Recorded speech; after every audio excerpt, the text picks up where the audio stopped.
Hello, everybody, and welcome to the Coach Mike Stewart pregame show presented to you by the U.S. Army, America's team. Visit them at goarmy.com. Thank you very much, everybody, for tuning in to your coverage of Moorpark College football here on the Moorpark Raider live stream. My name is Ryan Ketchum, your play-by-play commentator, joined alongside Nick Federico, my color commentator analyst, and Cole Egley, who made the trip with us as the cameraman.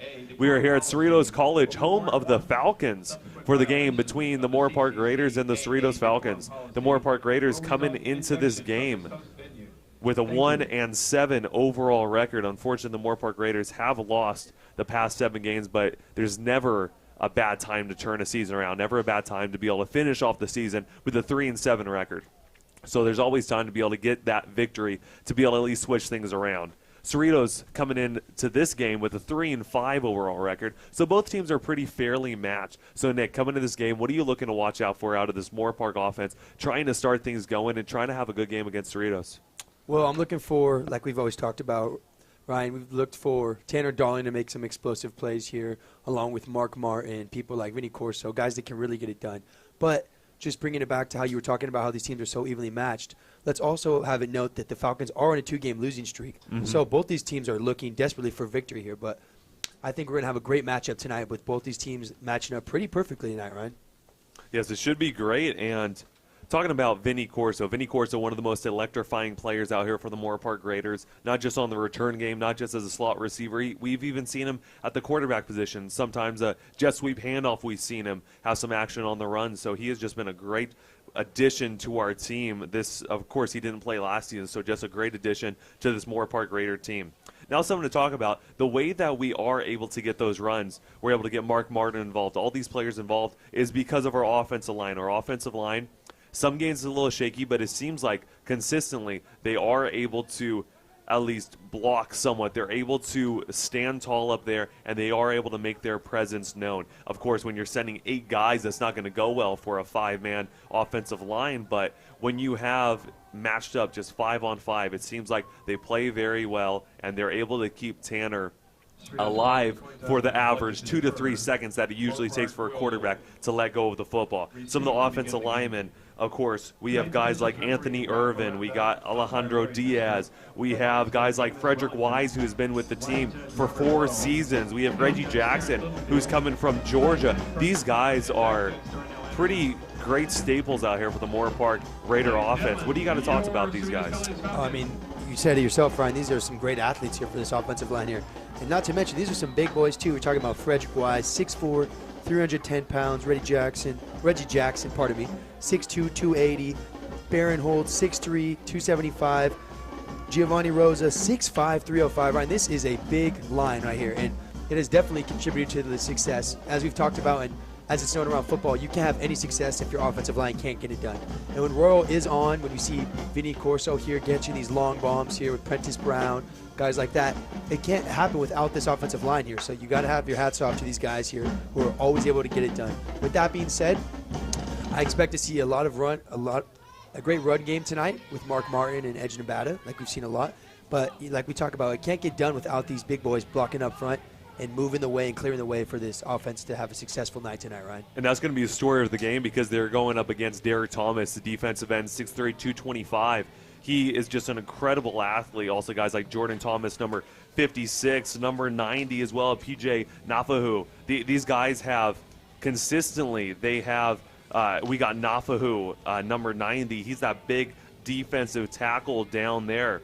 And he has 9.5 tackles for loss, 4.5 sacks. You got guys like Derek Thomas with 9.5 tackles for loss and 6 sacks. And then you guys got guys like Jordan Thomas who has 8 sacks, 8 tackles for loss, and 4 fumble recoveries. This defensive line is great, and it's going to be a big test for the Moorpark Raiders to stand tall against them. So that's going to be the big storyline of the game.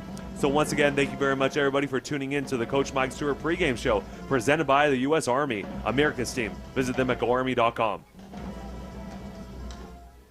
And now it's game time here at Cerritos College, home of the Falcons. Once again, this is your coverage of Moorpark College football here on the Moorpark Raider live stream. Once again, Ryan Ketchum, play-by-play commentator, joined alongside Nick Federico, color commentator analyst. We also have Cole Egley as the cameraman.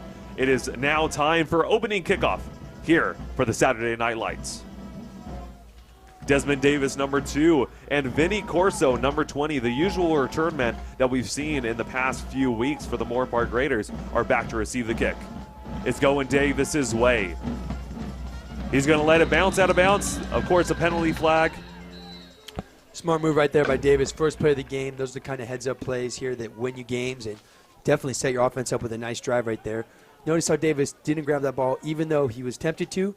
As you know, as it rolls out of bounds there, that's going to set that offense up with a great field position. So good job right there by Davis with that heads-up play, Ryan.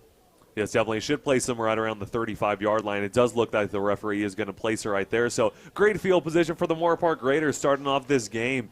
When you are on a losing streak like this, it may your emotions kind of go a little down. You may get a little down on the team. You may think that you guys aren't good enough. But what we've seen out of the Moorpark Raiders is they could stick with it against some great teams. So this game is definitely a game that you could build the confidence back up and go into next season with a confidence booster. It's going to be a handoff to Davis. Davis on the near sideline trucks the defender. Wow, a great play right there. Yeah, that was a nice run there by Edgden Batta right there. You saw him cut it back right there. Great job, great vision, Batta. We've seen all year from Batta with that great vision. We saw that offensive line right there just sweep that defensive line right there. Led with people like Frederick Wise we talked about in the pregame show, and Batta up there to just have that drive start off nice with a great first down, right? Yes, excuse me, that was Edgden Batta. Thanks for catching that, Nick. You got it. A backwards pass. It's completed. Able to get about a 7-yard gain on the play. He's going to be down right around the 45-yard line. Yeah, nice screen pass right there. We saw them load up right there, hit him on that screen pass, and he's able to pick up a nice 7 yards right there, keeping this defense very honest. And this Moorpark offense coming out, pounding them right in the mouth early in the game, Ryan, demanding the respect from this Falcons defense. That was Kyle Peterson, number 83 on the reception. Great wide receiver for the Moorpark Raiders, not used too much in the offensive scheme. Only 8 receptions this season off of 16 yards. Now on a 2nd down and 3 is going to be a handout to Batta once again. Batta getting some space, able to get down right around the 31-yard line. A first down for the Raiders. Great job right there from Batta right there, Ryan. See how shifty he is when he cuts back and forth. We've seen time and time again with his vision, he's so elusive, and one reason why he's one of the starters here along with Mark Martin for this powerful Moorpark offense right there, Ryan. Yes, he is showing why he is meant to be on the field right now with the 1st down and 10. Ball's going to be placed right at about the 30-yard line. A handoff, it looked like a little miscommunication. It's going to be a quarterback keeper. It looked like Darling was trying to hand it off to Batta, but just turned the wrong direction. So it's going to be a 2-yard loss on the play. Yeah, they can't let these early mistakes get to them, though, Ryan. You talked about how they get down a little bit more with these losing streaks. Remember, it's a whole new game, whole new opportunity to win the game here. So when they have these little mistakes, they just got to capitalize on the next play, not worry about it, and keep this drive alive. Yes, you do. So now coming up on a 2nd down and 12, ball at the 32-yard line. Vinny Corso, Cameron Prentice-Brown, number 20 and 81 respectively on the near sideline with number 33, Curtis Colliard. It's going to be a handoff. Only able to get back to the line of scrimmage. Yeah, not much going on right there. You notice right there that defensive line crashing down, blowing up that gap before Mark Martin could get anything done right there. Unfortunately, there is an injured Moorpark Raider down on the field. Hopefully it's just a cramp because we have seen some pretty bad injuries. Mark Martin had one a few weeks ago, but against College of Kansas, he was actually carried off the field. He was carted off, but he was okay to play the next game. So hopefully that's the case right here for this Raider. Yeah, and sometimes you'll see guys go down like this, like we saw with Mark Martin, nobody wants to think these kind of things here, Ryan, but you think that he's going to miss a couple weeks when you're down that long. You know, you're in pain. You have to get carted off the field. But sometimes, as crazy it may sound, sometimes these are just stingers that are just so – there's so much pain right there on that certain hit, and your body and the blood just swelling up so much in that one moment that it feels like, you did break something or you did tear something. But in reality, it's just a really bad stinger. So hopefully we're wishing the best for him right here. Maybe he just comes out for a couple plays here, or even if he has to miss the game, but hopefully he'll be back next week. These are football athletes right here, Ryan. These guys are stronger than normal people. Yes, exactly. They are. But now, while we have a break in action, we're going to thank a few of our sponsors. Once again, we cannot do without our sponsors, so thank you very much. The U.S. Army. Go on business trips with a company like no other. U.S. Army. Wells Fargo. Together, we'll go far. Wells Fargo. UCLA Health. It begins with you. UCLA Health. And Moorpark Center for Dentistry. We care about our community as much as you do at Moorpark Center for Dentistry. As you can see down on the field, he is being taken off by the trainers, but unfortunately he is not on his own power fully. That was number 55, Alejandro Diaz, the offensive tackle for the Moorpark Raiders. Now for that play, coming up is a 3rd down and 12. Ball still plays at the 32-yard line. Darling going to hand it off to Mark Martin straight to the middle, able to get past the 30-yard line, down at the 29. And here comes the first 4th down of the game.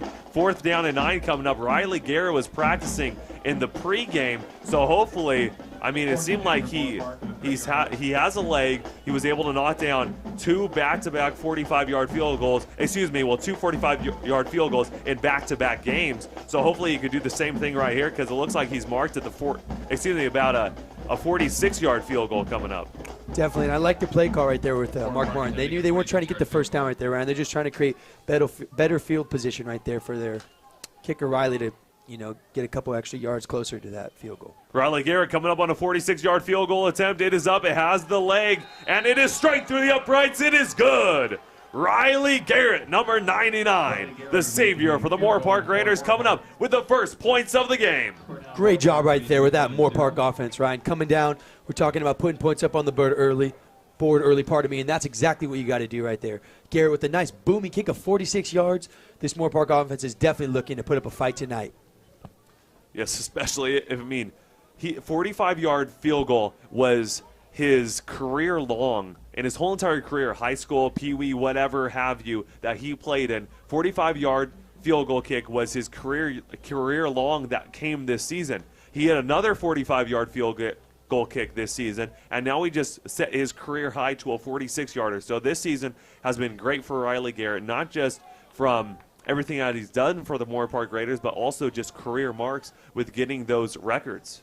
Definitely, and we've just seen him get more and more clutch as the year's gone on, Ryan. We talked about how you said his career high was 45 yards, and then this second half of the year alone, in his year right here as a kicker for Moorpark, we've seen him do it multiple times. So Riley Garrett definitely comfortable with these deep position kicks right here, Ryan.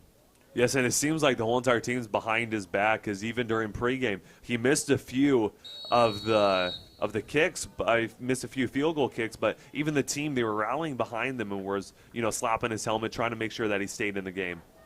A little bit of a pooch kick. It looked like they were trying to go for an onside kick, went a little too far. So Cerritos is going to have the ball at the 40-yard line.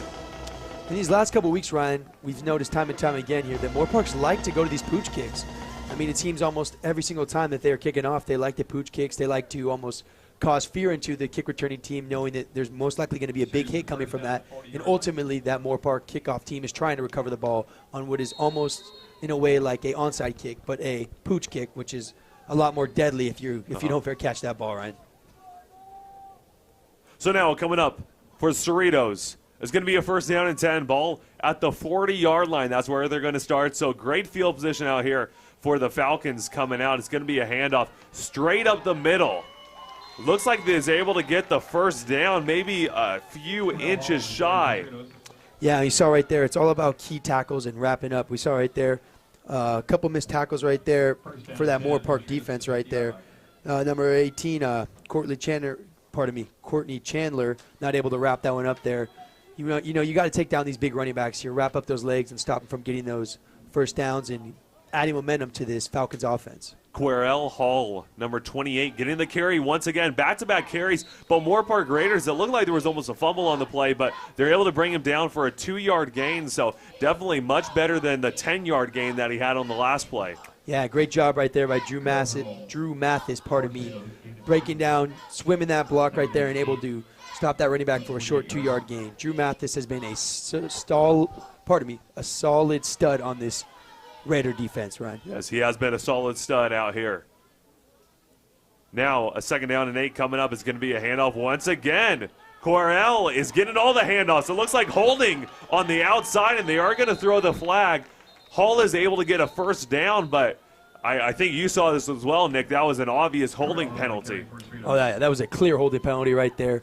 You can't do that. Once they get the 1st down, there's no need to keep holding. A lot of these receivers trying to, add something to their highlight film, or of course, obviously you're all teammates. You want to see your teammate do good. You're trying to get that extra block, couple seconds to spring them loose, but you can't have those, you can't have those plays right there. That's what's going to cost you games right there. I mean, right there, they just lost a 25-yard gain into, they're about to have a 10-yard loss right there. So plays like that, the Moorpark defense has got to capitalize on these mental mistakes we've talked about all year. So if this Moorpark defense can capitalize on it, get this offensive ball back, that's a great thing that they can do. So since it was a big gain and since the holding penalty was a little bit further down the field, it's 10 yards from the spot of the penalty. So they will have about 3-yard gain on the holding penalty. I mean, I don't think I've ever said that before, a 3-yard gain on a penalty or holding penalty against them. But nonetheless, it's going to be a 2nd down and 5. Quarterback keeper, Brito's able to get past the first down marker for about a 7-yard gain. That's Bravo, not Brito, Isaiah Bravo. Looking like Johnny Bravo out there with the moves, able to get a 1st down. Right, and I like that play call right there to Bravo.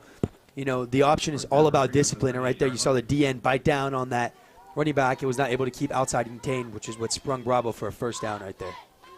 Yeah, so a 1st down and 10 coming up here for the Falcons.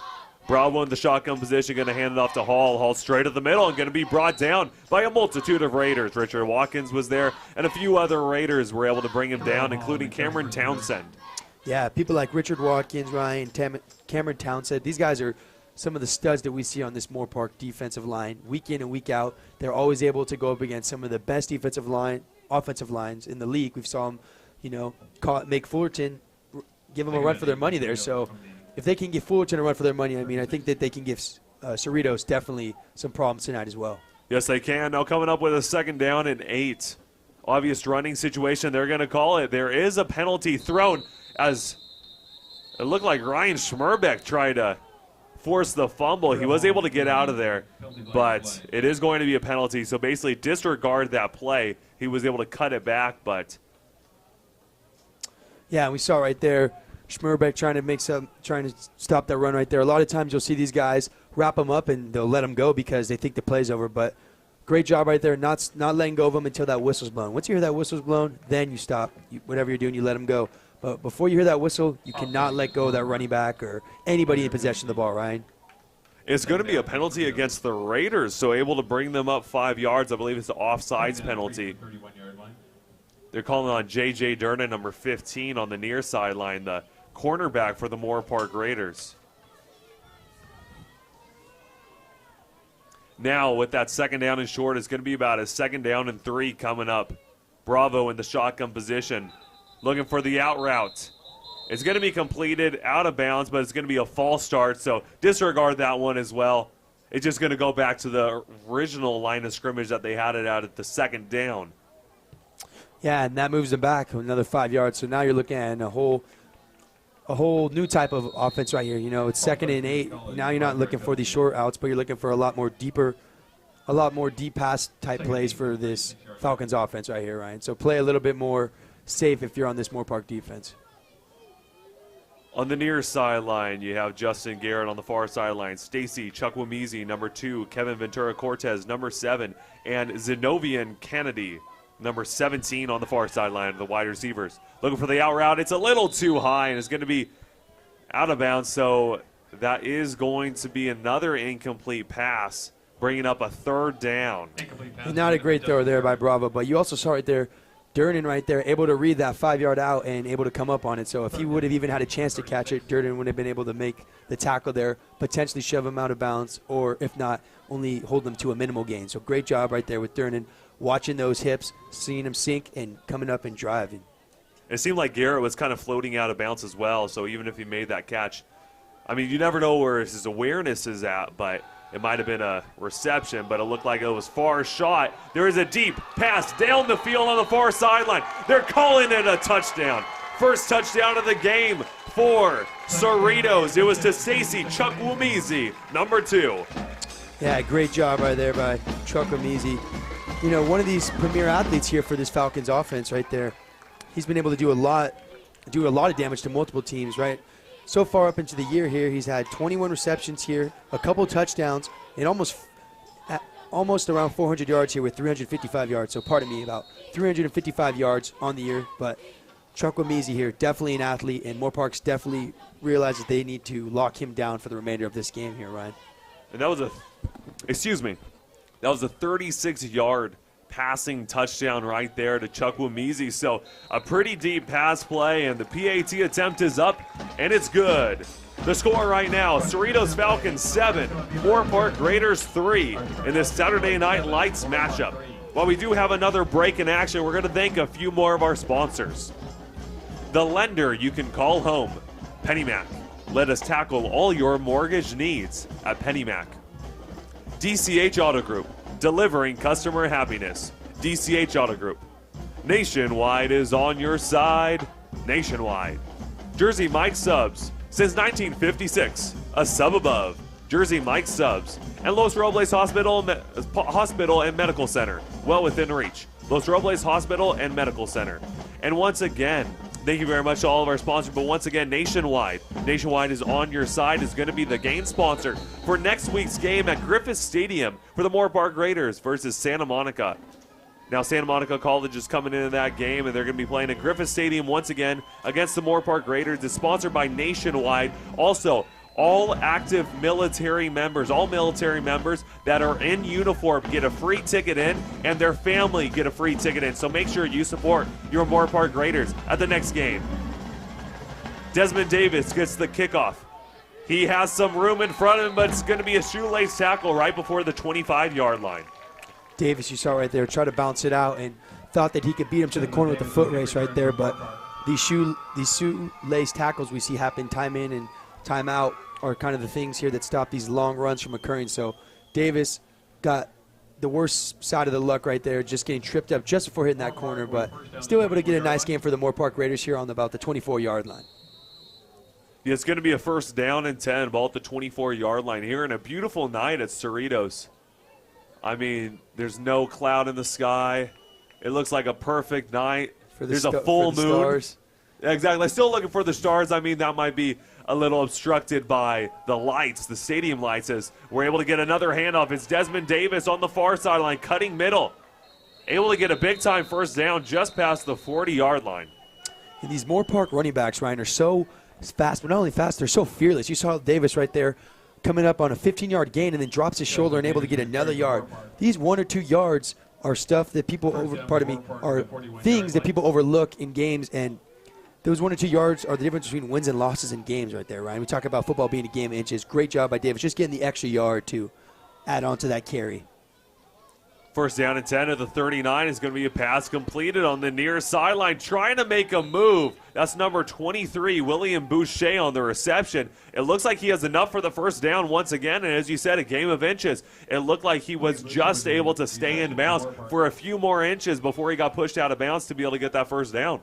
A nice job there by William Boucher. We've seen Moorpark come back to it time and time again, mostly with Vinny, Corso, and people like Davis, but right there, Boucher able to get the first down. They love these wide receiver screens here, Ryan. So, and they execute them so well. I mean, right there, we saw all the receivers doing their job, getting those key blocks without the hold, and they're able to get another first down. So, great play right there by the Moorpark offense. Yes, now after that 10-yard pass completion, a first down and 10 at the 49. It's going to be a screen pass play. There is a penalty deep down the field, but it's going to be a first down for the Moorpark Raiders to Nico Lima, number 8, the tight end. Good to see him getting some receptions right now, but it looks like it's going to be a holding penalty against the Raiders on the near sideline, unfortunately. Yeah, and you hate to see that happen after a nice couple plays of momentum right there, but it is good to see they're giving Nico Lima the ball. The D1 bounce back here at Moorpark, one of their star athletes here on this offense, is definitely starting to pick up the slack around here and contribute more and more to this pass game that Moorpark keeps building on week in and week out. So great job by Nico Lima. Hopefully the next time he gets one of these nice plays, there isn't a holding call so that they're able to maintain the gain. Yes, it does look like that is the case, as you see the referees trying to find out what's going on. They're trying to get it from the spot of the foul, of course. So 10-yard penalty from the spot of the foul. And once again, this happened earlier on in the game. Another gain of yards after a holding penalty. Usually the holding penalties are occurring by the offensive line, and it's usually right around the line of scrimmage, so it's 10 yards back. But, of course, since it's from the spot of the penalty, it's setting up an even better first down. Right. I mean, sometimes it's so weird how football works. They'll set you up in an even better position in a bad scenario. So You take what you can get. First down and 4, a handoff to Davis on the far sideline, trying to make a move, hurdling a defender somewhat past the 30-yard line. And I like how Moorpark has this revolving running back set right here, Ryan. I mean, we've seen them use Bada already, Mark Martin, and Davis. I mean, these three are definitely some of the most deadly threats here for this Moorpark run game. And it's so hard to plan against this, game plan against this with a team like the Cerritos defense here, because when you have three different running backs, Ryan, it's so hard to key on just one key player, but they run them almost the same amount of time. So it's a very nice problem for Moorpark to have. Fake handoff to Davis, pass completed to Boucher. Once again, it's going to be a 1-yard gain on the first down and 10. Ball going to be placed at the 28-yard line. Boucher right there, you saw just reach out for an extra yard. And like I talked about earlier, sometimes people ask, you know, it's first down. Why do you need to reach out for just that extra yard? But that makes all the difference. A 2nd and 9, you never know if the next play here, Moorpark picks up a 9-yard gain, which creates a first down, all because Boucher was able to just reach for one more yard on a potential no-yard gain right there. Exactly, and some great field position right here for the Moorpark Raiders. Just marching down the field as Anthony McLean sighting, number 28. First time we've seen him out in this game today. Good to see him back out here, but that's going to be about a 4-yard gain, a 3rd down and 5 coming up. And early in this game, Ryan, we've seen every single running back except Raymond Thomas, so don't be surprised if we see him tonight as well. I mean, you can see that this Moorpark offense is definitely trying some new strategies here. They're running McLean early in the game instead of how we usually see him late in the game, so I like this coaching style here early in the game, Ryan. And Anthony McLean still in the game, going to get the handoff out to the outside on the far sideline, able to get past the 15-yard line. Great job right there by Anthony McLean. Nice run right there by McLean, keeping this drive alive. Almost every single running back on this offense, Ryan, so far has got them a first down. We've seen Davis do it. We've seen Mark Martin get close. We've seen Edge and Bada do it. We've seen we've seen McLean almost do it, but it looks like this one is coming back on a holding call. It's going to be a penalty against the Moorpark Raiders. Dead ball foul. Unsportsmanlike conduct against Moorpark. Unsportsmanlike conduct against Moorpark, unfortunately. That was called against the Raiders. So it will still be a first down since they were able to gain the first down. It was after the play, so they were still able to get the first down on the play. So that's why they're still at a first down and 10, but unfortunately they're backed up to the 30, a 15-yard penalty on that one. Ryan, you got to play within your emotions here, Ryan. I mean, those are kind of costly penalties that you definitely don't need. Fake handoff, pass deep down the field, and it's going to be incomplete. Almost intercepted right there, but Ryan Matlock, number 4, was the intended receiver. But great play by the defensive back. Number 3 was out there, Devin Burrell. He's listed as a free safety. Yeah, and that was a nice play right there by Burrell, able to break that play up and stop it from a potential touchdown. But Burrell almost able to capitalize on an interception, so we saw right there Darling catching a lucky break. Sometimes, you know, you'll see these defenders drop the ball, and it's right to them. So times like that is when you got to capitalize on these lucky plays. So hopefully Darling can make something of it on this next play. Josh Caldwell, number 6, was on the coverage, but coming in was Devin Burrell at the safety position. As we have a handoff, it's going to be about a 3-yard gain on the play right there. Yeah, a small gain right there, but able to get some yards. You know, some yards is always better than none. So Moorpark trying to make a couple yards, a little dent in this drive right here. We know that Riley can kick the ball from a lot farther than 45. So a play like this right here, even if he got the ball right here on a 4th down, you know Riley's almost always for sure able to put up 3 more points for this Moorpark offense. So the problem here for them is getting the first down and going for that touchdown, not to get points. Darling drawn back to pass on a 3rd down and 7, has nowhere to go, steps up in the pocket, pass is going to be incomplete. Looked like it was partially intended for Nico Lima, number 8, across the middle, but it went closer to Ryan Matlock. We saw Darling right there under pressure throwing off his back foot. Of course, under pressure, it's going to be a lot harder to hit your targets there. So hopefully Riley can get it done. We've seen him do it time in and time out. So let's see if this Moorpark offense can capitalize something on this very energetic drive here where they're able to move the field quite often, right? Now the Moorpark Raiders, Riley Garrett, number 99, coming out for another field goal kick. It's going to be a 44-yarder this time. This season knocked down 2 45-yarders and a 46-yarder tonight. Coming up for the 44, it's a line drive kick almost. Has a lot of leg to it, and it is straight through the uprights. Riley Garrett getting the 44-yarder to go. Great job by Garrett, putting up the first two sets of points here for this Moorpark offense, keeping them in the game early in the game. able to have this offense capitalize in some sort of way here. We've seen them do it twice now, get a couple field goals on the board. So hopefully on this upcoming drive for this offense, for this Moorpark offense, they're able to score a touchdown. But if not, no need to fear. Riley is here. I like that one, Nick. And this it's a great atmosphere to play football here. Not just, of course, not just the area that we're in, but also just the weather that we have. Of course, the weather has been iffy this whole entire week. Back during Halloween time, November 1st area, it was all gloomy, it was cloudy, it was windy. But outside here, it just seems like there's just a little bit of cold fall, cold winter weather as you expect. California cold, of course, not anything like Minnesota, but there's a full moon out here. The breeze is nice. It feels like a great time to play football tonight. Of course. It's always a great time, Ryan, but as you're saying, yes, it is a great night to be playing some ball. The pooch kick is going to be fair, caught right around the 31-yard line. So that's where the Falcons are going to take possession. Interesting to see them continually going to the pooch kick because that's going to give them some great field position. Yes, and I think this Moorpark specialties teams here are maybe a little, not scared, but a little bit more respectful of this kickoff return team. I mean, Cerritos is a very powerful team here, and who knows, they do have capability of taking it back against Moorpark. So I think Moorpark here is trying to play it safe, rather take a couple of extra yards for field position for this offense rather than give them a long shot here, taking it all the way back for a touchdown. So their play call, I understand where they're going with it, Ryan. And we have not seen Riley Garrett kick it in the back of the end zone too many times this season, if any. And at least Cerritos, they have about 18.5 yards per kick return, including 19.2 yards per kick return in conference play. So they've stepped it up ever since they started conference play. So they are definitely poised to be able to have a pretty nice return. So if you're not able to kick it in the back of the end zone, you're only able to kick it to about the 10-yard line. You add 19 yards on that. That's going to get you right around the 30-yard line. So basically the same as when they're doing the pooch kicks. Definitely, yeah. And like we talked about, they might also just be worried a little bit about, like we talked about, almost 20 yards of return on a carry. That's pretty nice right there, Ryan. So, this Moorpark kickoff team is respecting the kick return team here for the Falcons. So they rather deal with a good field position on the 30-yard line rather than give this kickoff return team a chance to run it all the way back.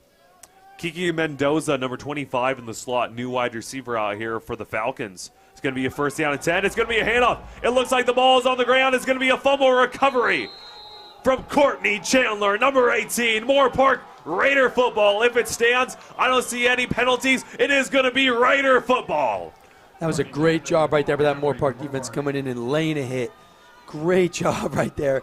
That's the kind of stuff you need to see for this Moorpark defense right there. I mean, they are a powerhouse team, and when they're able to put one on, they're going to lay it right in your mouth. So great job right there, and great recovery too, able to give the ball back to this offense. It's already been able to put up points here, Ryan. So I'm liking the energy, and I'm liking the momentum here for this Raider football team right now. Yes, I'm loving the energy right now, and it's definitely resulting on the scoreboard. Moorpark Raiders, the score right now is 7-6. Cerritos Falcons winning this game with about 4:15 left in the first quarter, and the Raiders are already in great field position. Eddie Mbata, number 6, able to get the handoff. Some nice blocking by the receiver core. Able to get about an 8-yard gain, 9-yard gain, I think they're going to call it. Great job right there by the Raiders. Mbata with that shifty play right there. You see him, looks like he's about to run it outside, and he's able to just do a little quick step back and have the defender go flying right by his knees, and he's able to pick it up for another couple yards. So Mbata, Martin, Davis, the list goes on and on with this running back core here for this Moorpark offense, but they're all so powerful. Guys like Thomas and McLean. They're so blessed to have all these guys on their team here, Ryan. Bata swing. Now here comes the pass play to Vinny Corso. It's a wide receiver screen, able to get a first down inside the red zone once again for the Raiders. Nice job. Of course, give it to Mr. Reliable. Vinny Corso right there, able to pick up the first down. That's about the 6th or 7th first down we've seen in this quarter, and this is just the beginning of the game, Ryan. I mean, they're only warming up, even though it's so cold here. They're warming up. So you definitely see, as the football game progresses in the cold weather, once you start getting used to those hits and your blood starts flowing, you start getting more and more comfortable with the environment. You're able to capitalize on that and just play like it's any other game. Now another first down and 10. It's going to be a handout to Mark Martin. Mark Martin getting to the 15-yard line. About a 2-yard carry on the ground on that one. We've seen a couple guys. Looks like he's all right here. number 76 for this Moorpark offense, offensive line, pardon me. You know, they do have a lot of solid players here on this offensive line, but we've already seen a couple of them go down because of injuries. So 76 right there, pardon me, Reggie Jackson, but he's able to get up and get to his own 2 feet. So Now in a 2nd down and 8, Mark Martin getting the handoff once again, pushing forward to the 10-yard line. A 5-yard carry on the gain of 5 yards. The ball does come out, but they already called him down. yeah, you got to be careful holding on to that rock right there, Ryan. I mean, good job. The whistle was already blown, but just got to be careful holding on to that rock and not letting it fall away, giving the momentum back to the Cerritos defense and the Cerritos team, pardon me. But I'm really liking this Moorpark offense early in the game here, Ryan. They're coming and punching them in the mouth. 3rd down and 3, knocking on the door of the end zone for the Moorpark Raiders. A handoff straight in the middle. It looks like he has enough for the touchdown. They're not calling it just yet. Mark Martin did have the ball right around the goal line. It looked like he did reach forward, but they're going to call him just short. Wow. They're going to place it right at the 1-inch line, it looks like. Yeah, and you know, sometimes these pylon referees are right here on the pylon. They might have been able to see his knee go down before we were able to see it, but great job right there by Mark Martin. First down and goal. Mark Martin gets the handoff once again. It looks like he has enough. It's going to be a touchdown. Moorpark Raiders. Mark Martin, a rushing touchdown. What a stud right there. Mark Martin able to get the ball and get that touchdown after them not allowing him to get it last time. So great job right there with that tenacity to get the ball over the end zone and get that touchdown. It is going to be offsides against the defense, so it's going to be a touchdown. Moorpark Raiders declining the penalty. Another lead in this game for the Moorpark Raiders. First led this game 3-0, and now winning 12-7. Great job right there with Mark Martin. He's a baller. He is definitely a baller for this team right here. Moorpark is getting better every single week here, so I'm liking this. And look, they're going for 2. Interesting formation. The swinging gate. This is what it looks like they're going with right here. Yes, Vinny Corso is the quarterback, rolling out to the far sideline, and he's going to be tripped up. So just shy of the end zone, but still the Moorpark Raiders winning this game against the Cerritos Falcons 12-7. Early on here in the game, just about 2:20 left in the first quarter. Yeah, great job right there. Coming out early in this game here, putting up a pair of field goals along with that touchdown there by Martin. And I like these kind of play call here by the head coach for this Moorpark team here. I mean, they're out here trying to run the swinging gate, it looks like, for this 2-point conversion, and I understand why, too. When a 12-7 game is on the board here, you want to get that 2-point conversion and make it a 7-point lead. So I understand what he's trying to do there. Moorpark unable to capitalize, but the bigger and more important thing was they're able to capitalize on the touchdown after being stopped on the goal line, because so many times we see great offenses get all the way down to that 6-inch line, Ryan, like you were talking about, and they're not able to capitalize. But when you got powerhouses like Ryan, like people such as Mark Martin, you know, you can almost guarantee that you're going to get that touchdown. Well, thank you for calling me a powerhouse, Nick. I will take that any day. You're welcome. Now the Moorpark Raiders with a kickoff here. Up 12-7, just about 2:20 left in the first quarter. Moorpark Raiders are definitely balling out here tonight. They're showing what it is to be a Raider. They're taking it to the Falcons. As you see, Raymond Thomas, number 25 at the bottom of your screen, he is on the kickoff team. Hopefully he'll be able to get some action in at running back this game. Here comes the kickoff. It is going to be a deep squib-type kick. It's going to be fumbled right around the 15. Trying to make something out of nothing. And their fumble is on the ground. It looks like the Moorpark Raiders dove on it, but the Falcons were able to get there just a millisecond before. There is going to be a penalty flag. It looks like it's going to be against the Falcons. Yeah, and you saw that late push right there. The Falcons right there. Falcons kickoff return getting a little too aggressive with that shove late to William Boucher, and that's going to cost them right there on that kickoff return. So good job by Boucher not getting too overwhelmed with that and just walking back to the huddle. Smart play right there, and that's going to hurt that Falcons offense right there. Yes, unsportsmanlike conduct penalty against the return team against, of course, Cerritos. So they will have the ball placed at their own 13-yard line instead of the 26, half the distance to the goal line. And I'm liking this kickoff scheme right now, Ryan. I mean, we've seen a couple pooch kicks. Now they got a squib kick, which worked perfectly for them, bobbling the ball around there and fumbling it, but Cerritos luckily getting the ball back. So good job with Riley putting these kicks perfectly in an unperfect position for the kickoff return team. He's a stud right now. As we're going to have the first down and 10, the pass is completed, but brought down with a vicious tackle by Hayden Galvin, number 17. But that's actually the new receiver in right now, Tanner Gill, number 87. The tight end he's listed at 6'5", the new guy that's in the game for the Falcons. Yeah, Hayden Galvin, one of these premier leaders and tacklers for this Moorpark defense. Not only can he cover so well, Ryan, but we've seen him time in and time out, come in and lay these hits. So great job reading that slant play and lighting him up for it. Second down and 2. It's going to be a sack right there, but there is a penalty flag, as you saw right when the play was called. Don't be surprised if it's going to be a false start against the offense. And we saw some confusion with Bravo right there rolling around the pocket, looking like he either needed a running back there with him or someone was running the wrong route there, but because of that, Reggie made him pay right there and was able to get a sack. But never mind, looks like it's going to be on the Moorpark defense right there, pardon me. Looks like it's going to be called an offsides penalty against Moorpark. Only a 5-yard penalty, so it will be offsides. But now coming up, a first down and 10 here for the Falcons. Bravo in the shotgun position where he loves to live right now. We got a 4 wide receiver set, 3 on the near sideline. It's going to be a handoff up the middle, but he's going to be brought down right there. Drew Mathis, number 10, coming up with a big-time tackle. Great job right there by Mathis, not letting anybody get past him. We've seen him a couple times now able to stop these runs before they were able to get out of hand and stop it for either a loss or a short gain. So great job by Drew Mathis, always consistent with those tackles. Number 6, Vincent Brown in the game right now. He was the running back in there, got the handoff. 58 carries for 204 yards on the season with 2 touchdowns for the Falcons. It's going to be a handoff once again to him straight up the middle, being brought down shy of the first down marker, about 2 yards shy. That was a nice run right there by Vincent Brown. Bouncing back from that last run. We see a lot of times players will make mistakes and they're able to have these nice plays right after because as a football player you got to play with the short-term memory. So you know, you saw him pick up about 7-8 yards right there, but let's see if this Moorpark defense can stop him right here because I think that they got the capability of stopping anybody on any third down. We've seen them do it all year.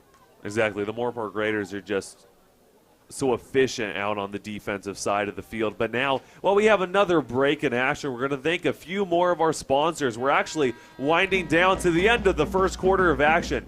So the Moorpark Raiders are winning this game 12-7 here at the end of the first quarter. We'll actually be back in just a few moments with some more messages from our sponsors.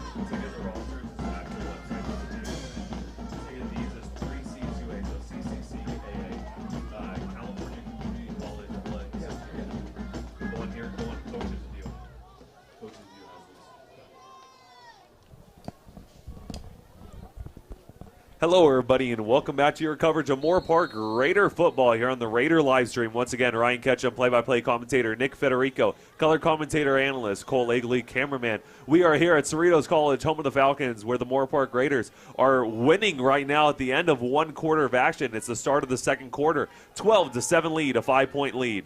On that first down and 10, that was actually a second down, a third down and 2. They are able to get that pass completed to number 2 on the near sideline, able to get that big-time pass play for a first down. Yeah, that was a nice job right there by number 17. Number 17, yes.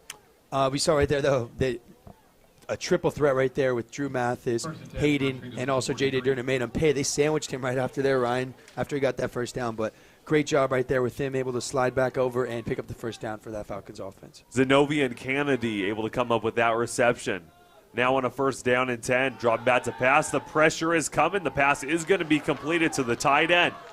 A block in the back, it looked like, by Cerritos. Not going to call it. Able to get about an 8-yard gain on the reception. That's Tanner Gill, the tight end, number 87. Yeah, and they saw he bid on that. The DN right there bid on that that quick chip block we saw right there. He hit him for a quick second and was able to run that quick 2-yard out we saw right there, and he's able to pick 6-7 yards up from it. So a lot of times that's called the one route on the tree, on the pass tree, pardon me. And right there you saw him run number 1, which is an arrow route. So able to just chip him real quick, run a 1-yard out, and turn it into about 7-8 yards.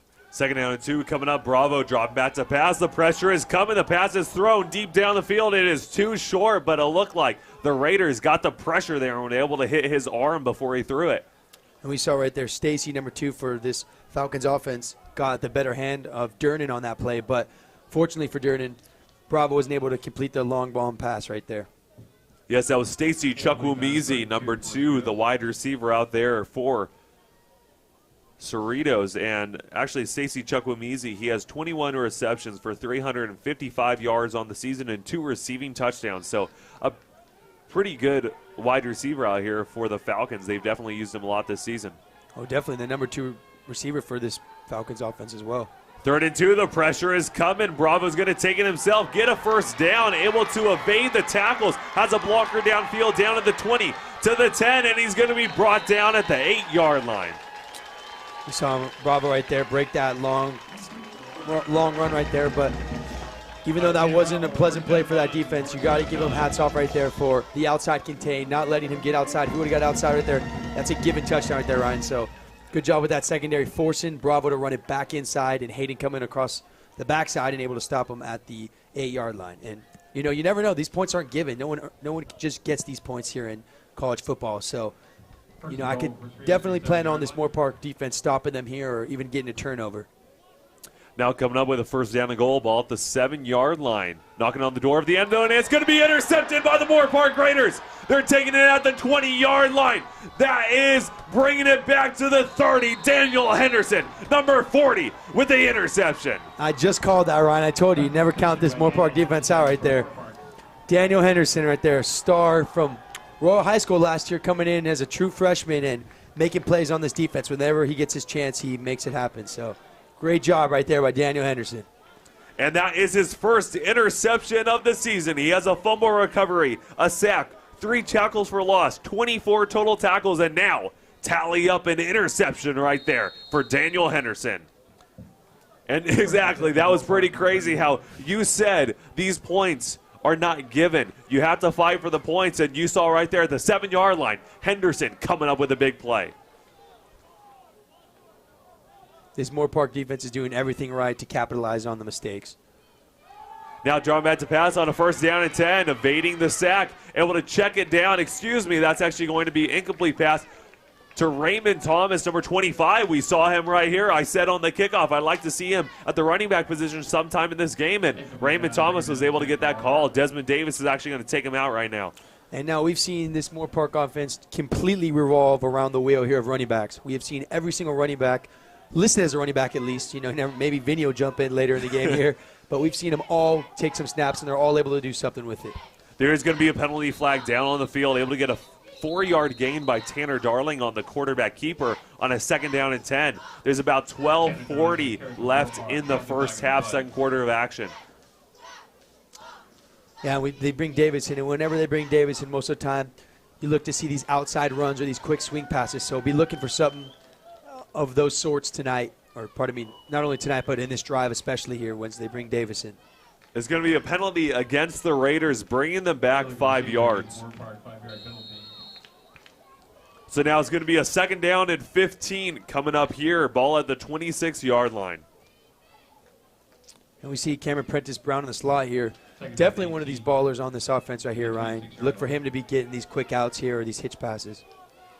Yes, and he's the man in motion. Going to be a jet sweep handoff, but he is going to be brought down right there behind the line of scrimmage at the 20-yard line by number 11, Derek Thomas, one of the guys that we talked about in the pregame show. He has 9.5 tackles for loss this season. Just got his 10.5.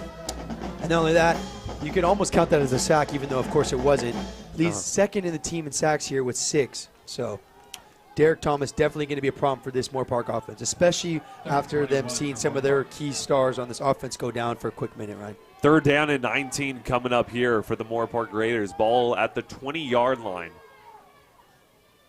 It's going to be a handoff to Desmond Davis. Davis going on the outside on the far sideline, trying to make something happen, able to get past the original line of scrimmage and get even more yards, about 4 yards shy of the first down marker.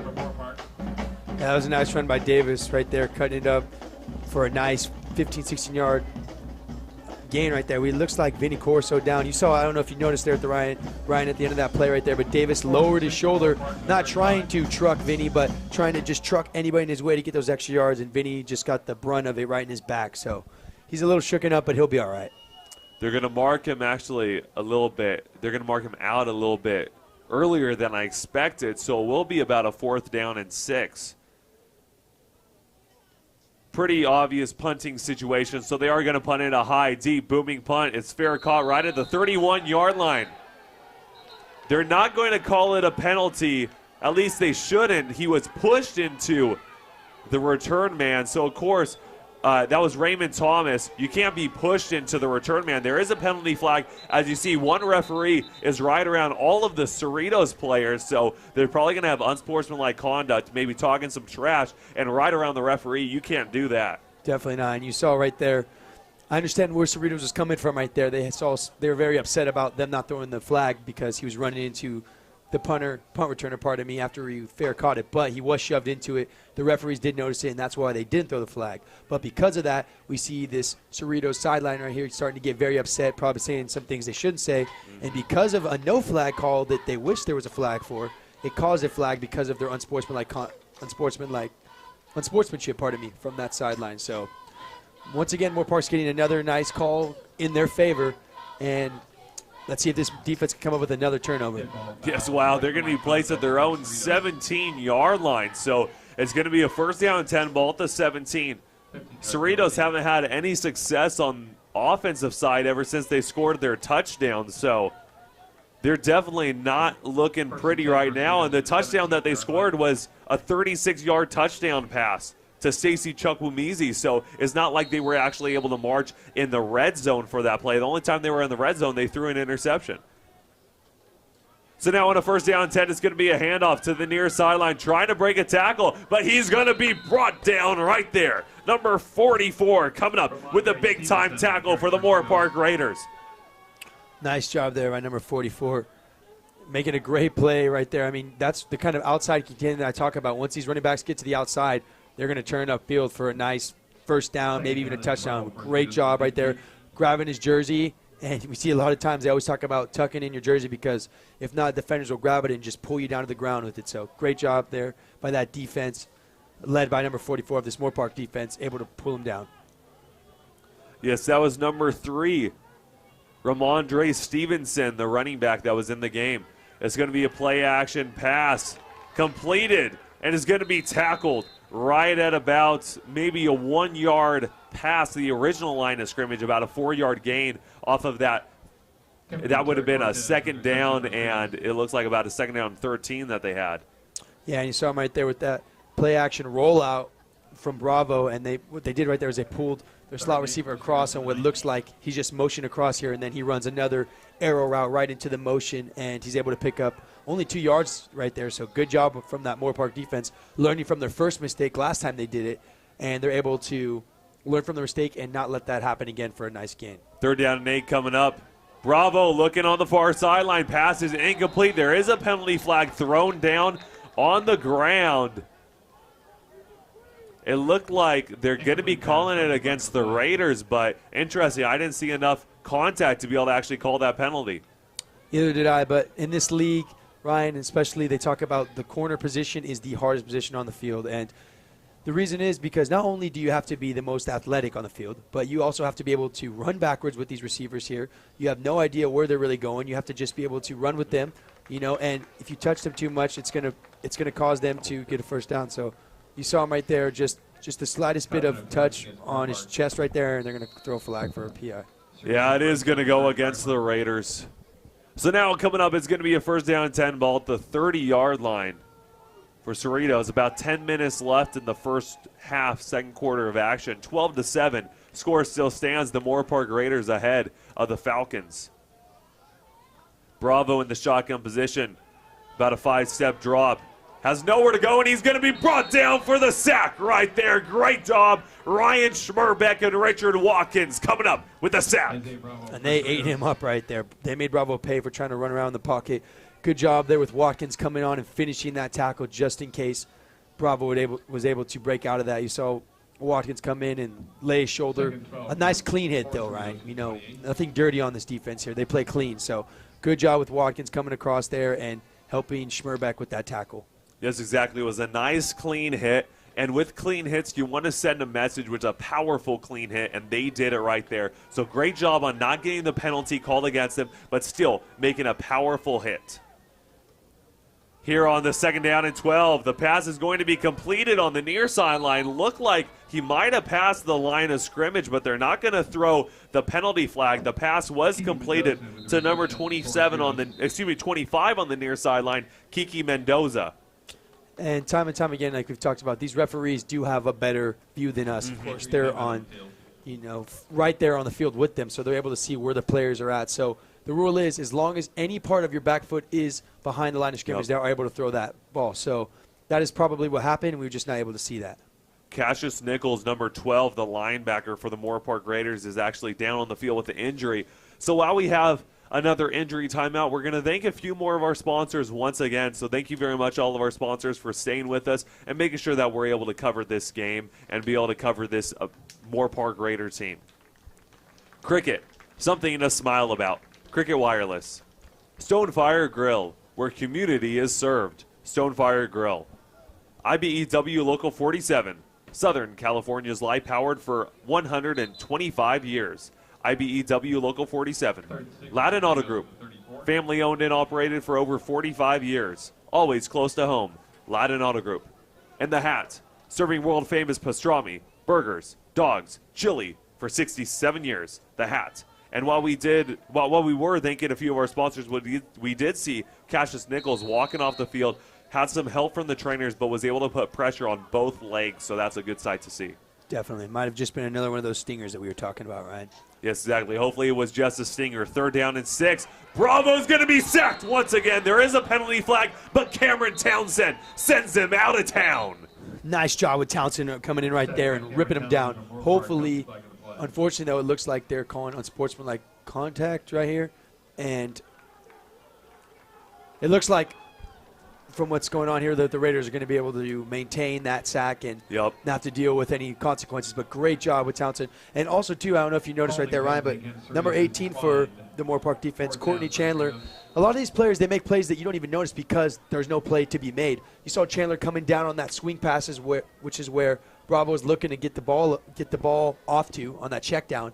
But Chandler was able to run down there and lock him up before he was able to get the ball off, which sprung Townsend loose for the sack. So great overall defensive play. It was a great job for the Moorpark Raiders. Almost a blocked punt, but after that 4th down, it is going to be a punt. It takes a little bit of a Cerritos bounce all the way to about the 39-yard line. So even though they punted the football, even though it was a long punt, still great field position for the Raiders at the 39. Great job. They just got to be a little bit more careful there on those for that punt return team. You saw that ball right there almost bounce and hit one of the Moorpark's players right there, 27, Jordan Cuervas, in the back right there. So just got to be a little bit more aware, but still great job because, like we talk about, this ball can bounce so awkwardly, and if it hits any part of any Moorpark player, this Cerritos team can pick it up and get the ball back. So, but luckily on that play, no damage was done. So great job from that Moorpark defense right there. Yeah, so now a 1st down and 10, ball at the 39-yard line. Darling's going to pitch it off to Davis. Davis trying to get something on the outside on the far sideline, able to get a 1st down right there. Desmond Davis with the electrifying run. Good job by Curtis Cooley right there. You saw him kind of take out his legs from the DB on Cerritos there, and he's able to spring him loose for a 1st down. But there is a flag on the play, so this one might be coming back. It looked like it is going to be against the Moorpark Raiders, especially the spot right around the line of scrimmage. Looks like there might be a holding penalty. Right, and yeah, that's exactly what I was going to say, Ryan. Thank you. A lot of these times we see holding plays, especially with people like Davis, you know, they'll try and hold just for an extra quick second because people like Davis will make you pay if you give them the slightest gap. So right there, it looks like there was, there's a holding call right there. So hopefully, let's see if they'll be able to capitalize. The only good thing about holding calls is that it doesn't count for a loss of down, so they will get another first down, right? They'll just have to go to a pass play, definitely. That is a good point. When you don't lose the down, it just backs you up 10 yards, but you still have a chance to be able to gain some more yards. You're not at a second down now, and, you know, you're crunching time for the plays. But now they're going to hand it off to Davis once again on the near sideline, and he gets hit hard. Wow. That was a big-time hit, but Desmond Davis, nothing phases him. He comes straight back up after getting hit hard. Great job right there from the strength of Desmond Davis on the 6-yard run. And that sends a message, too. You think that Cerritos is in his head, but when you're able to bounce up like that right after, not even lose possession of the ball, sometimes you'll see people fumble it because they get hit so hard out of bounds. He just proves a point that, you know, I'll be here all night, baby. So good job right there by Davis, not letting any of this Cerritos defense phase him right there. So. And Josh Caldwell, he should have been called for a unsportsmanlike conduct penalty, basically standing over Davis and trying to make a point, showing off to his team as Nico Lima able to get the screen pass play for about a 2-yard gain. We've seen time and time again this Moorpark offense dealing with some battling some issues here. I mean, earlier tonight we saw number 55 for this Moorpark offensive line, Alejandro Diaz, go down. Right now we saw number 75 for this Moorpark offensive line here start to be a little rattled by that play. So hopefully he'll be all right there. But yes, number 75 out there for the Moorpark Raiders. Offensive line, Frederick Wise, the center. Mr. Reliable out there. Now it's a 3rd down and 12. Darling dropping back to pass, has nowhere to go, but great protection. Deep down the field, Christian Graves wide open. A spectacular catch, and it looks like it is a reception all the way down to the 31-yard line. Great job, Christian Graves right there. You saw him get open, almost lost possession, was able to hold on to that ball right before, got both of his feet down, exactly what you need for your receivers. And those are the kind of plays that keep these drive alive, put points on the board, and win games for this powerful Moorpark offense, Ryan. Great job right there. That was just an electrifying pass completion. Number 11, Christian Graves looked like number 11, Julio Jones out there with that reception. Definitely. Now a 1st down and 10 coming up. Ball on the 31-yard line for the Moorpark Raiders. Pass completed to the flat. Nico Lima, number 8, his 3rd reception of the game. There is a penalty flag, however, but about an 8-yard gain on the pass completion. And I like how this Moorpark offense has been incorporating Lima more and more again. I mean, this guy did play at D1 level, so he definitely knows what it's like to be playing with the big boys, quote unquote. I mean, right here, Cerritos is definitely part of that group here, but Lima able to make plays time and time again. So notice how they go to him a lot more in these 1st and 10 kind of predicaments, pardon me. It's going to be a holding penalty against the Raiders, so it backs them up 10 yards, unfortunately. Gives them a 2nd down and 13 coming up. Excuse me, a 1st down and 14. So, of course, they don't lose that they don't lose that down, so it's just going to be a 1st and 14, it should be. Of course, and we haven't seen them give any so far on the stat sheet. It'll look like Lima's got no catches so far, but he actually has a couple. They just haven't been able to go in his favor with these holding calls. So a 1st down and 14 coming up. Ball at the 35-yard line. It's going to be a quarterback keeper for Tanner Darling, straight at the middle, able to get about a 2-yard gain on the carry. Good job by Tanner Darling right there, making something out of nothing. I don't say that too often anymore. I was saying that a lot in my first broadcast, Ryan. But I'm getting better here, and the Moorpark offense is getting better, of course. So, you know, there's not too many times we see busted plays anymore with this Moorpark offense. They're almost always able to capitalize in some positive way in a design play, which goes with the design play. Like only a couple times here and there we'll see a couple miscommunications, but good job by Darling, able to get a couple yards on that option. Yes, it is a great job by Darling, and it shows you a little bit of strength out of this guy, out of Tanner Darling, to be able to go straight up the middle. The pass is incomplete on the far sideline, intended for Christian Graves, once again, number 11, trying to come up with another spectacular catch, but just unable to get his head turned around in time. And that looked like a comeback route right there, you know. For the comeback route, of course, the receiver is just knowing where the ball is going to be. There's no reading the quarterback. It's a certain time and position. It's one of the few plays in football where the ball is just going to be where it's supposed to be. It's the receiver has to get to where the ball is going to be instead of the other way around. So right there, it looked like Graves was coming back to a comeback route, and Tanner did put it on the money, but Graves wasn't able to turn his head around fast enough. Exactly, and depending on the arm strength of your quarterback is how much time you have to turn around. Christian Grace does get the reception. He steps out of bounds just right around they're going to spot him at the 27-yard line. So a fourth down coming up here for the Moorpark Raiders. Looks like about a fourth down coming up. It's going to be about a 4th down and 6. But great field position once again for Riley Garrett, Mr. Reliable when it comes to specialties here. I mean, he's already made a couple today. Let's see if he can add one more to the board and increase this lead to a one-possession game. A one-possession game and being part of a touchdown with that extra point. So, and make it an 8-point game. Sorry, pardon me. Got to do some quick math right there. Sorry about that. Hey, no skull on Saturday. We're not. Right. we're not focused on math. That's going to be a blocked field goal right there. It's going to be recovered right around the 3-yard line. Trying to bring it back. Moorpark Raiders trying to get there. It looked like he did step out of bounds. There is a penalty flag down on the field. If he didn't step out of bounds right there, he stepped out of bounds right around the 40-yard line. But after that blocked field goal, I saw right there, number 6 was actually able to block it.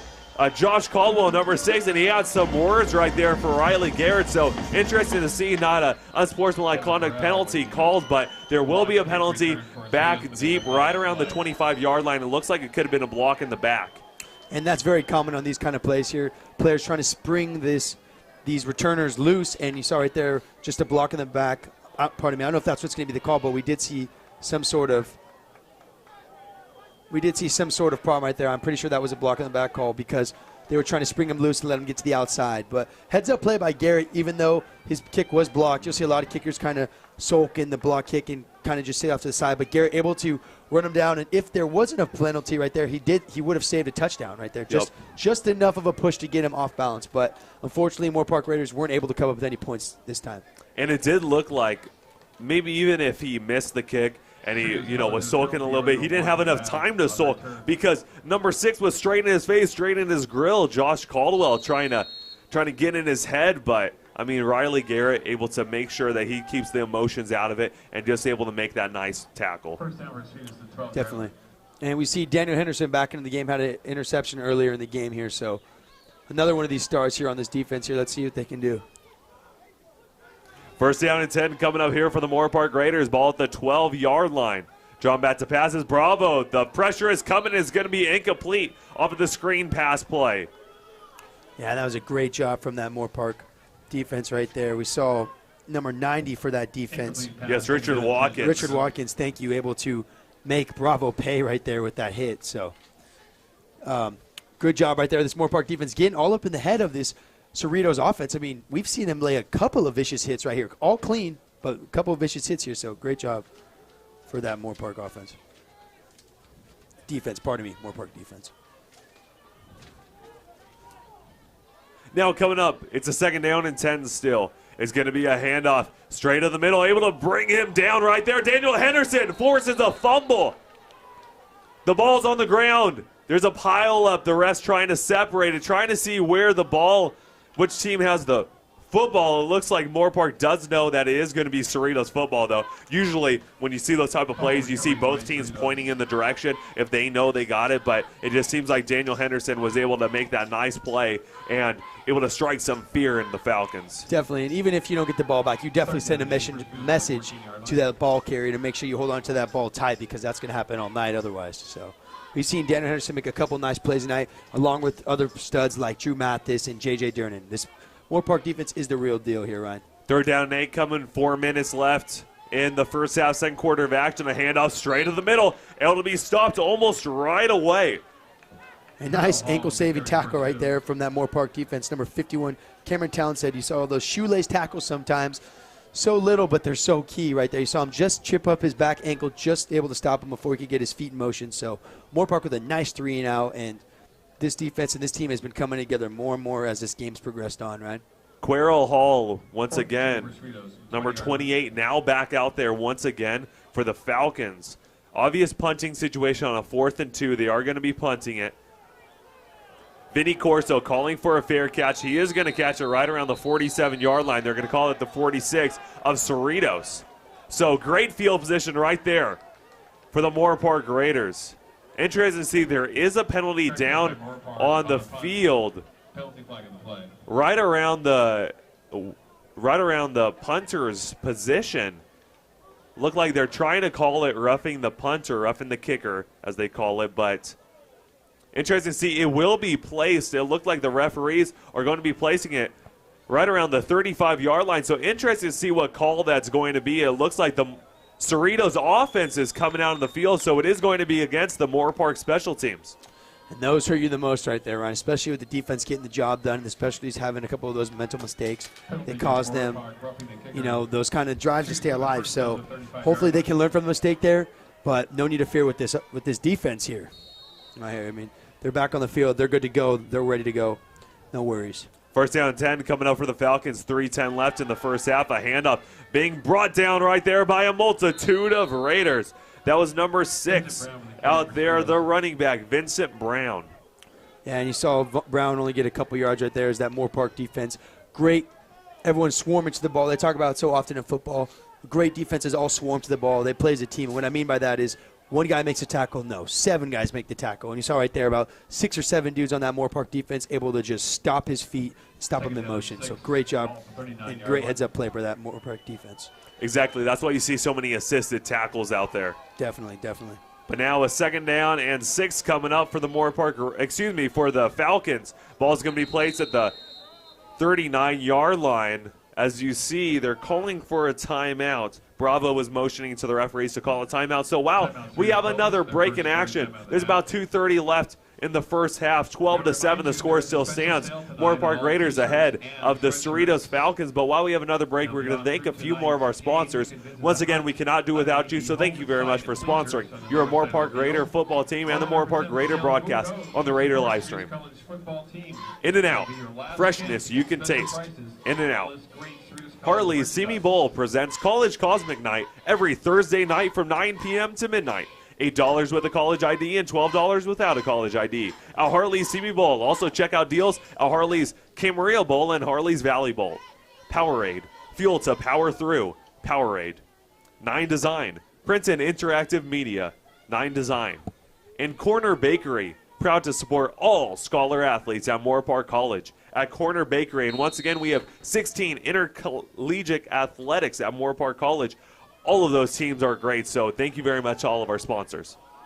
As we're back, Bravo, pass deep down the field. It's going to be incomplete. Great job right there. For the Moorpark Raiders, I believe that was Matthew Drake, number 26, coming up with that big-time play. Yeah, great job there by Matthew Drake right there, able to stop that ball. You saw him not jump up for it, but he was able to knock it away as soon as the receiver came down with it. Once again, it looks like they were going with, was that number, I'm pretty sure that was number 5 right there for that Cerritos offense right there. Justin Garrett right there, 6'1" and 190. So one of the bigger boys here on this receiving core, but he wasn't able to come down with it because of Drake's ability to knock that ball away right there, Ryan. It's going to be a holding against the Moorpark Raiders, so backing them up to the 49-yard line. So it's going to be a first down 10 ball at the 49 for the Falcons. But as you mentioned, Justin Garrett, he's actually the number 1 receiver on this Falcons team. 31 receptions, 424 yards, and 2 receiving touchdowns.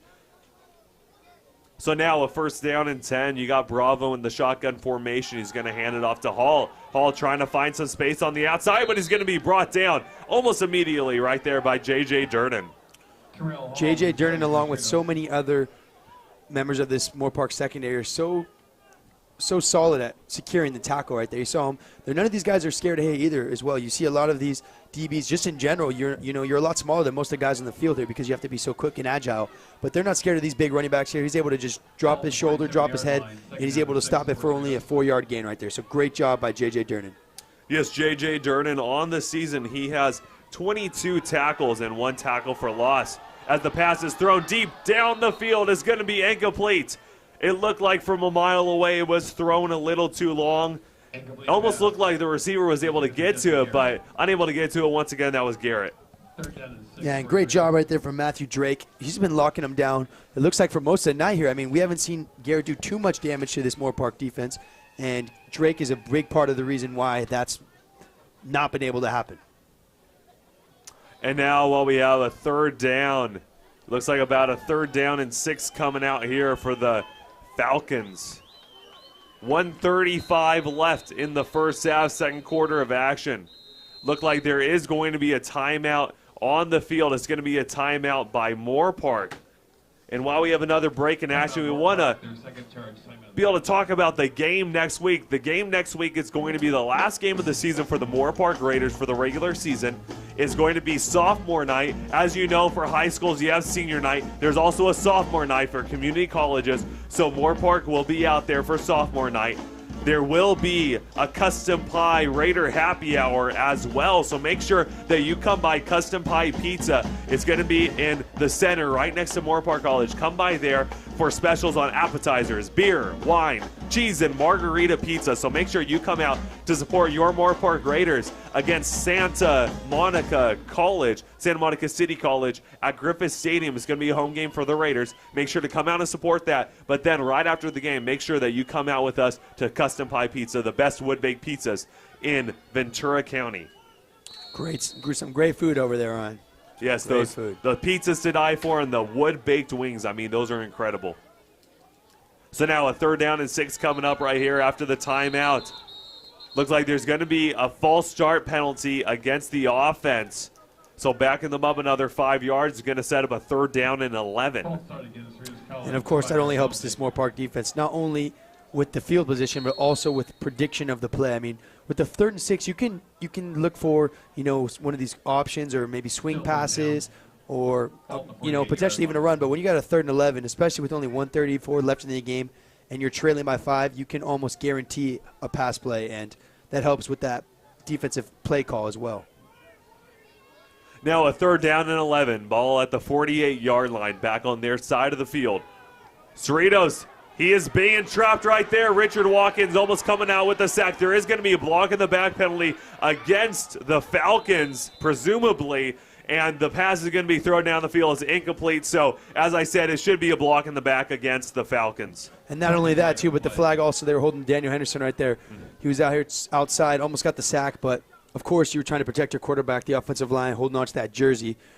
Whenever you see these plays, it's because the blocking of the offensive line hasn't been executed correctly. And usually what that means is you hold them inside the chest right there in the shoulder pads, and you can't get called for holding.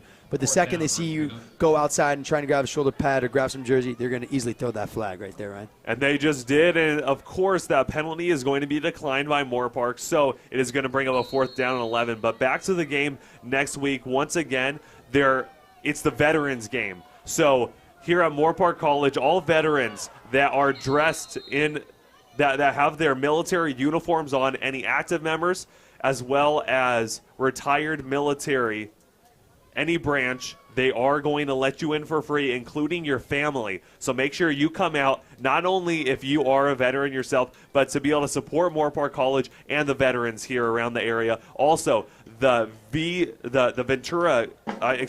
veterans group at Moorpark College will also be rewarding all of the Moorpark College veterans that are currently attending Moorpark College. They will have a special ceremony down on the field brought to you by U.S. Army. So make sure that you come out and support not just the Moorpark Raiders, but all of your military members here at the game next Saturday night at Moorpark College. The pass is going to be completed on the far sideline, able to get about a 1-yard gain right there. And you saw right there Tanner Darling throwing it low, because if your receiver can't catch it, nobody can catch the ball. So that was a good job right there, Darling. If the receiver was going to be able to get a hold of that ball, it was just going to be an incomplete pass. Also know how he threw it forward just to make sure that couldn't be called as a fumble. Kyle Peterson, number 83, with that reception. It's going to be a handout to Mark Martin on this play, able to get about an 8-yard carry on the gain. But that first play, it was to Kyle Peterson, and then this one to Mark Martin with the handoff. Nice job right there by Mark Martin. I mean, this guy has got some serious wheels. And what I mean by that is not just speed, but also the ability for him not to be taken down. You saw right there him break a tackle, make a spin move, and cut it up for another 7 yards. So great job by Mark Martin right there. Now, with only 30 seconds left in the first half, clock still winding down to about 20 seconds. A 3rd down and 1 coming up for the Moorpark Raiders. They will have to run this play. Only 7 seconds left on the play clock. A fumble on the snap. Mark Martin on the outside has some daylight in front of him. A nice block, and he is flipped over a somersault to the 45. Mark Martin with the carry. I think Moorpark might take a timeout here just because of that nice field position. I mean, 6 seconds on the clock here. You run a nice 5-10 yard out, and you're able to put Garrett in a nice opportunity to put up another 3 points here. So it looked like they were just going to run the clock out, and correction, they are just going to run the clock out. So yes, the clock's going to run out. What's your last thoughts of this first half, Nick? this Moorpark team is playing very well on both sides of the ball here. The only thing I think that they need to work on here is some problems here with the specialties. You saw that they weren't able to hold their blocks long enough for that block field goal, and you know, a couple of things on the kickoff return and the punting teams. But other than that, I mean, they've been doing an excellent job on defense. Defense only holding them to 7 points. Turnover, forced fumble, a lot of tackles for loss, and offense executing on field goals when they weren't able to score, and also putting it in the end zone once. So good job. Great overall performance here by this Moorpark offense. And it seemed like the Moorpark Raiders really listened to Coach Mike Stewart. As we were at the college before the team left for this game, Coach Mike Stewart, he always makes a speech to the players, but this speech included a message that he said, find something to fight for. He said, find something to fight for this game. Make sure you're fighting for your brothers on the field. You're fighting for your chance to make a Division I team. You're fighting for your team to be able to get their second win of the season, maybe even their third win after Santa Monica. So he said, find something to fight for, and it seems like these players found something to fight for as they're winning 12-7 here at the end of the first half of action. So thank you very much, everybody, for tuning into your coverage from Moorpark College football here for the first half action. We'll be back with second half action in just a bit, so make sure that you stay tuned in with your Moorpark Raider live stream. Hello, everybody, and welcome back to your coverage of Moorpark College football here on the Moorpark Raider live stream. Once again, Ryan Ketchum, play-by-play commentator, Nick Federico, color commentator analyst, alongside our cameraman who was kind enough to be able to make the travels with us, Cole Agley, right here. He's on the camera. Once again, here's the start of the second half action here at Cerritos College, home of the Falcons. I mean, the Moorpark Raiders, they just started off fantastically. I mean, they just had everything behind them. As I said at the end of the first half, they found something to fight for, and up 12-7, they definitely showed that. Definitely, Ryan, definitely. A kick to the 20-yard line. That's where it's going to be recovered and brought back. Some extra contact. Looked like one of the Falcons shoved our player, Richard Goldhammer, but no call right there. And they're going to be able to be spotted at the 35-yard line. Yeah, nice tackle right there. You see them going back to that pooch kick attack right there that the special teams has been so good at so far this year. And like we talked about, they'd rather them take the ball at the 30 or 35-yard line rather than give them a opportunity to take it back if they kick it deep. So far this defense has been super solid tonight, Ryan. I mean, only giving up 7 points. Mm-hmm. We've seen an interception, some forced fumbles, and tackles for loss. So let's see if they can keep the momentum going this second half. Yes, hopefully we can, as on a first down and 10, it's going to be a tackle right there on Hall. Querell Hall, number 28, is going to be brought down, it looks like, by Drew Mathis, number 10 in company. Drew Mathis, once again, being so disruptive to this offensive line. They've had problems with him all night. Doesn't look like they found any real key patterns or assignments that are able to stop Drew Mathis. I mean, he's been a monster all night tonight, and he just continues to dominate and be a asset to this defensive front. Yes, he is a big asset to the defensive front. As we have a second down and 10, it's going to be a handoff to Hall once again. Straight to the middle and trips on his own feet. Going to be brought down about a gain of 7 on the carry right there. Right there, you saw Moorpark catch a break right there. It looked like Hall was about to break one loose, at least for a nice 15, 20 yards. Definitely when he got the first down. And, you know, sometimes these running backs are just running so fast they're not able to plant or get a nice steady balance there, and you saw Hall just fall down right before that first down marker. So if Moorpark's able to capitalize and hold them on a third down and have a 3-and-out, that'd be a huge momentum shift huge momentum for this defense. Yes, it will be a huge momentum for the defense. Draw back to pass. Bravo does find his guy. Number 5 going to the outside and going to be brought down by Drew Mathis. Wow. A powerful tackle right there on number 5, Justin Garrett. And anytime Mathis gets a hold of you, he makes you pay, Ryan. You saw right there, he's able to rip Garrett, throw him out of the sideline right there for catching that first down. But unfortunately, this drive is going to stay alive here for the Falcons, but never fear with this Moorpark defense here. They're always able to make something happen here. And right now we're seeing some new faces come in on this defense right now. So Let's see what they got up their sleeve for this upcoming drive right here. There's going to be a penalty. It's actually going to be against the Moorpark Raiders. It's thrown right around the line of scrimmage. So it's going to be brought all the way to the 42-yard line. Moorpark Raiders 42-yard line for the Falcons. But Drew Mathis, he has everything behind him right now. He definitely has some extra anger, as when we were on the bus ride, he actually got there a little bit late because he had a flat tire to deal with. So that's definitely not someone you want to deal with on a game day. But Drew Mathis able to get that covered with, and showing all the anger out here on the field, and all that momentum is carrying him forward to make those big-time tackles. Definitely. Football is so awesome because you're able to take all that aggression out and legally hit somebody and not have to worry about the police or anything here, Ryan. So it's a great job. Whenever you got anger, you're able to just let it out on the field and just play ball. One of the most beautiful things about the sport. Yes, and as we do have that penalty, it seemed like it was against the Raiders. At least they called it against the Raiders, but maybe not the right yard spotting, but maybe another penalty because they had the ball spotted at the 42-yard line, but now they're moving it up to the 27. Yeah, I'm not really sure what's going on right there, Ryan. There might have been a extra penalty. I mean, you can't add on both those, so I don't know maybe if there was a late hit or something, spotted the foul that moved them all the way down there. So whatever that was, it definitely is not helping out Moorpark right now, but they do get better as they go deeper into their own field, and they're known to bend and not break. So let's see if they can keep that true.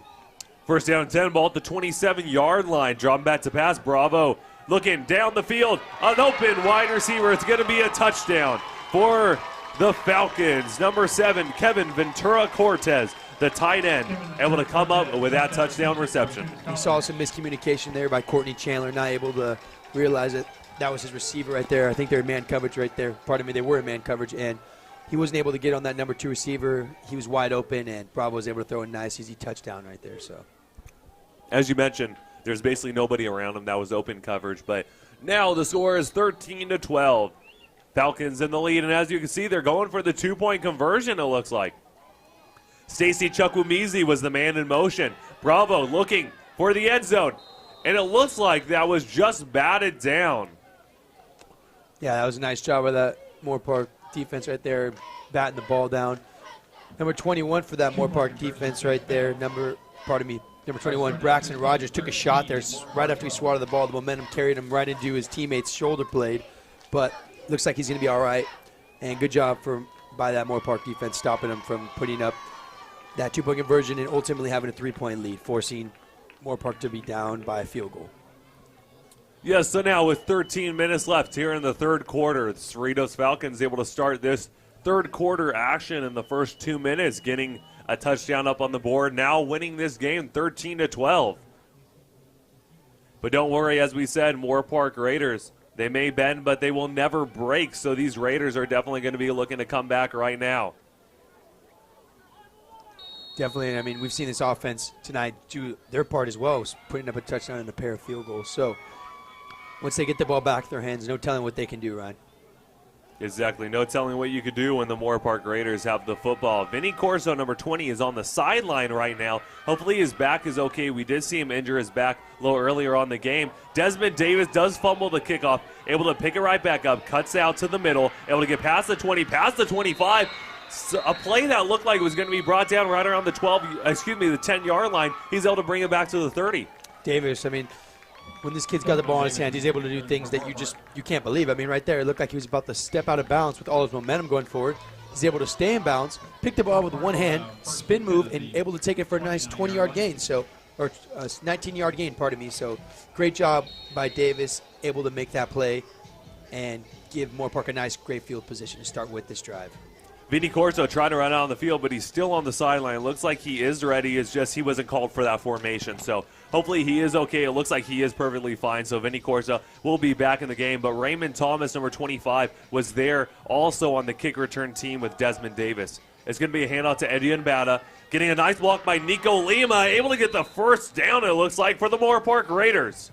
And we don't see this as often as we used to, but every time Eddie Mbata gets the ball, I mean, he is just as quick as Davis. I mean, you saw him right there turn up the corner, and his legs are moving so fast. He's such a big guy that you don't really notice it in a way, Ryan, but he is just as fast as some of these smaller running backs on this Moorpark offense. So right there, Eddie Mbata able to get around the corner, followed by a nice block by Lima and, by Lima, and he's able to get a first down.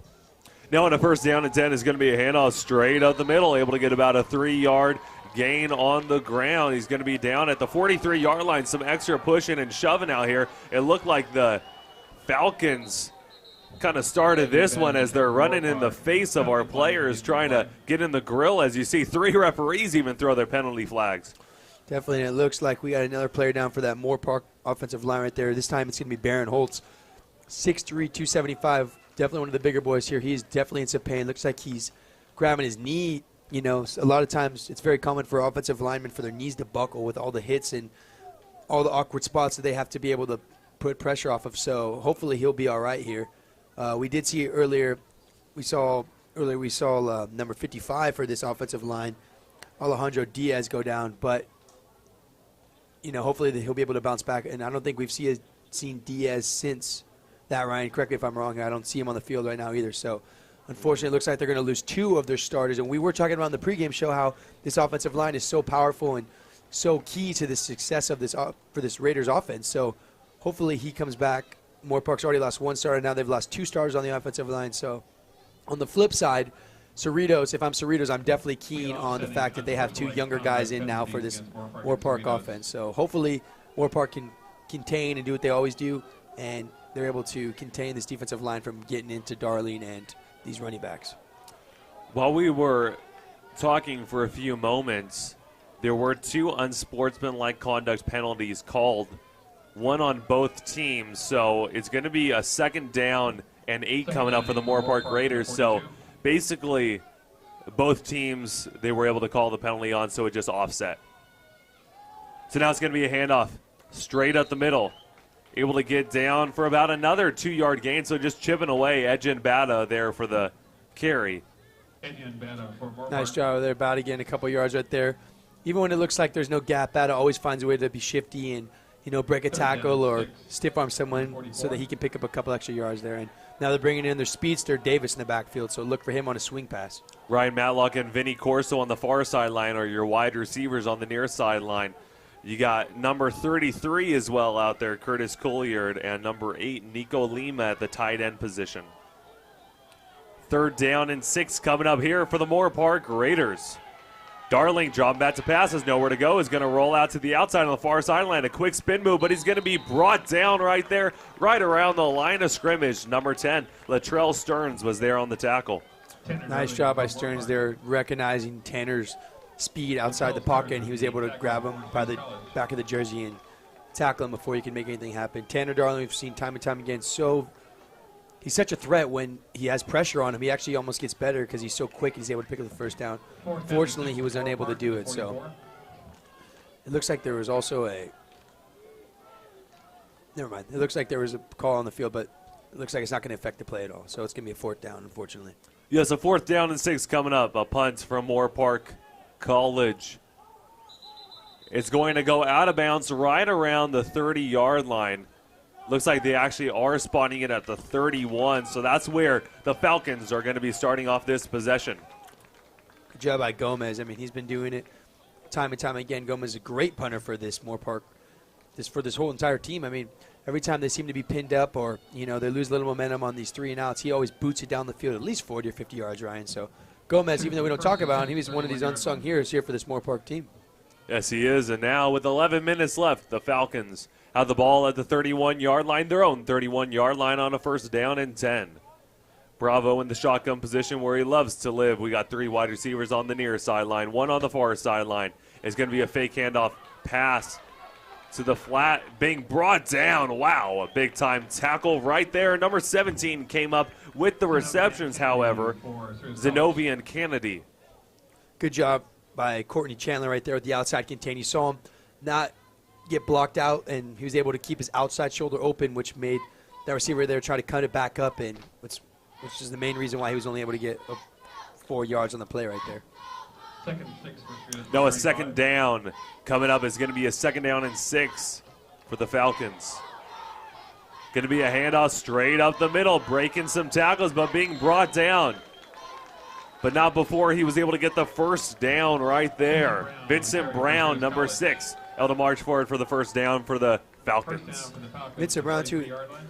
Not even one of the premier running backs here. I mean, tonight we've seen him a lot, but he's the number 3 running back when it comes to yards gained this season here with a total of 204. But tonight it seems that Vincent Brown's been getting the job done here for Cerritos. So definitely looks like he's the go-to guy here. And that is why Cerritos is keeping him in. As you see, he is in the backfield right now on a first down and 10. Going to get the handoff to him once again on the outside on the near sideline. Wow, he laid a big hit right there on number 16, Tavius James. But Tavius James says, I am not going to be taken down by the hit. I'm going to take you with me. And he did right there. Definitely. Tavius, even though he did take a big hit, you got to give him props for holding on to that tackle and not letting Vincent get anywhere on that play. So a lot of times these guys will get trucked, see him drop their shoulder, and these guys just let go because they're so stunned. But great job right there from Tavius James, able to hold on after taking such a big hit to the head and able to bring Vincent Brown down with him. Vincent Brown is 5'11", 210, so he has been spending a lot of time in the weight room. That's why he's being used so much in this offensive scheme, as it takes another multitude of Raiders to bring him down. So he is a great athlete out there and a great asset for this Cerritos team. And once they find some success, like most offenses will do, they'll just keep feeding that one player the ball over and over and over again. So right there, that was Vincent Brown's 3rd carry in a row. So I wouldn't be surprised if they go to him again. Sometimes, though, once defenses start keying on it, and especially on 3rd downs, crucial such as this, they might lay off on this and try and get a first down in a different way. And the clock is going to continue to roll down if they keep running this style of offense with 8:40 left in the 3rd quarter. Still a 1-point lead for Cerritos as the pass is just incomplete, just outside of the fingertips of the intended receiver. That was number 5, Justin Garrett, the number 1 wide receiver for the Falcons. And Justin Garrett with 424 yards this year. There's a reason why this kid's been getting the ball more than any other receiver on this Cerritos offense, and it's because of things like that. But unfortunately for him, Bravo just threw it just out of the grasp of his hands. But it looks like they're confident in their offense. They're going to go for a 4th down. Yes, 4th down and 2. They're going for it here for the Falcons with 8:30 left in the 3rd quarter. Still up by 1. The score is 13-12. Cerritos above Moorpark. Bravo drawing back to pass, and he is going to punt the football. Hayden Galvin's going to receive the punt. I think that's his first punt return and able to get about 5 yards. And a questionable no call right there. You saw number 58 there for the Cerritos team right there. You saw number 58 right there. Filofani Amorata drop his shoulder in there at the last second on Hayden. And questionable no call there, but once again, we're not the refs, so good job by Hayden making a couple yards out of that punt return. Yes, that was a great job on his first punt return of the season, I believe. So now coming up is a 1st down and 10 for the Moorpark Raiders at the 23-yard line. Got a 4 wide receiver set with 3 on the far sideline. Darling is in the shotgun formation. It's going to be a wide receiver screen pass play to William Boucher, and he's going to be brought down for about a 1-yard loss, they're calling it. And that was a nice tackle right there by number 12 right there. Pardon me, by number 12 right there. Terrence Jones able to wrap him up and stop Boucher from getting any yards right there. Those are the kind of solid tackles you need out of your DBs in those open one-on-one matchups. Yes, and Terrence Jones of Cerritos College, not the Terrence Jones out of the Houston Rockets that played at University of Kentucky. Now a pass is completed to Cameron Prentice Brown, able to get past the 1st down marker and about 2 yards shy of the 40-yard line. Going to be brought down to the 38. And we haven't seen too much of Prentice Brown since Fullerton here, Ryan. But when he does go in, we've seen that he can get the job just like any of these other receivers here. Right there, he's got some wheels too, and definitely got the hands to make these nice catches. So right there, I like how they gave Prentice Brown the ball right there, and they knew that he was able to pick up that 1st down for that Moorpark offense. Yes, Cameron Prentice Brown, he was injured earlier on in the season as Desmond Davis able to get the handoff, almost breaking a tackle, and that would have been a 20-plus yard gain if he was able to break that one. Still an 8-yard gain, so still a nice gain right there by Desmond Davis. But as we're going back to Cameron Prentice Brown, he was out for a few games, only 4 games played. This is his 5th game this season played. 10 receptions, 194 yards receiving off of 1 receiving touchdown. And he is still listed as the number 2 receiver with half the games played, so that's how much of an impact he has had on this team. Definitely, and the one thing you can't predict and nobody wants is injury. If you can stay healthy, you can, and you're a baller, you're pretty much going to win your team a lot of games. Desmond Davis gets the handoff once again. He is just trucking forward. Wow, nobody can bring this guy down. My, oh my, sweet cherry pie. He is yelling weight room at everybody he passes. Definitely right there, Ryan. You saw right there. He wasn't able. He wasn't going to go down. I mean, he was just running through these guys, and good job by that Cerritos defense, though, able to shove him out of bounds before he could pick up that first down. But you could tell how bad he wanted it after getting tripped up on that last run that he had prior to that. Anthony McLean, now the running back in the game for the Raiders on a 3rd down and 1. Only 1 yard to go. Anthony McLean is probably going to be the beneficiary of this play call. And yes, he is going to be. Anthony McLean is going to be tackled down for a loss. There is a penalty flag. However, down on the field, it looked like Fred Wise is trying to plead his case, but the refs are going to be making this call. It looks like probably a holding penalty against one of the teams. And let's see what they call right here, Ryan, because if this is a 3rd down, then they accept it. They are going to get another set to do this. They are going to get another chance to get this 3rd down, so they'll actually get another shot here to get the first down. So it looks like they did accept it, so as weird as it is, Moorpark is going to get another chance here to get this first down. Yeah, so it is going to be a 3rd down and 11 coming up here for the Moorpark Raiders, and that was good that Cerritos, a good decision to be able to accept that, because then a 4th down and 1 is going to come up, and the Raiders are most likely going to take that 4th down and 1, try to convert it. Especially when the game this close, Ryan. Yes, and now 6:10 left, and as you're meeting a close game, Cerritos just ahead by 1, 13-12. Tanner Darling able to evade the sack. The pass is completed to Curtis Colliard. Unable to get the first down, about 4 yards shy of the first down marker, bringing up a 4th down and 4 at the 44-yard line. Wow, a 4th down and 4 at the 44. That's not too often you have to do that. You have to say that right there, Ryan, but I like how you were able to maneuver your way around those words right there. Oh, they just stole the thunder, though. They moved it back 1 yard, so a 4th down and 5. Still coming up, pretty obvious punting situation, but don't be surprised. Moorpark Raiders are known for their fakes.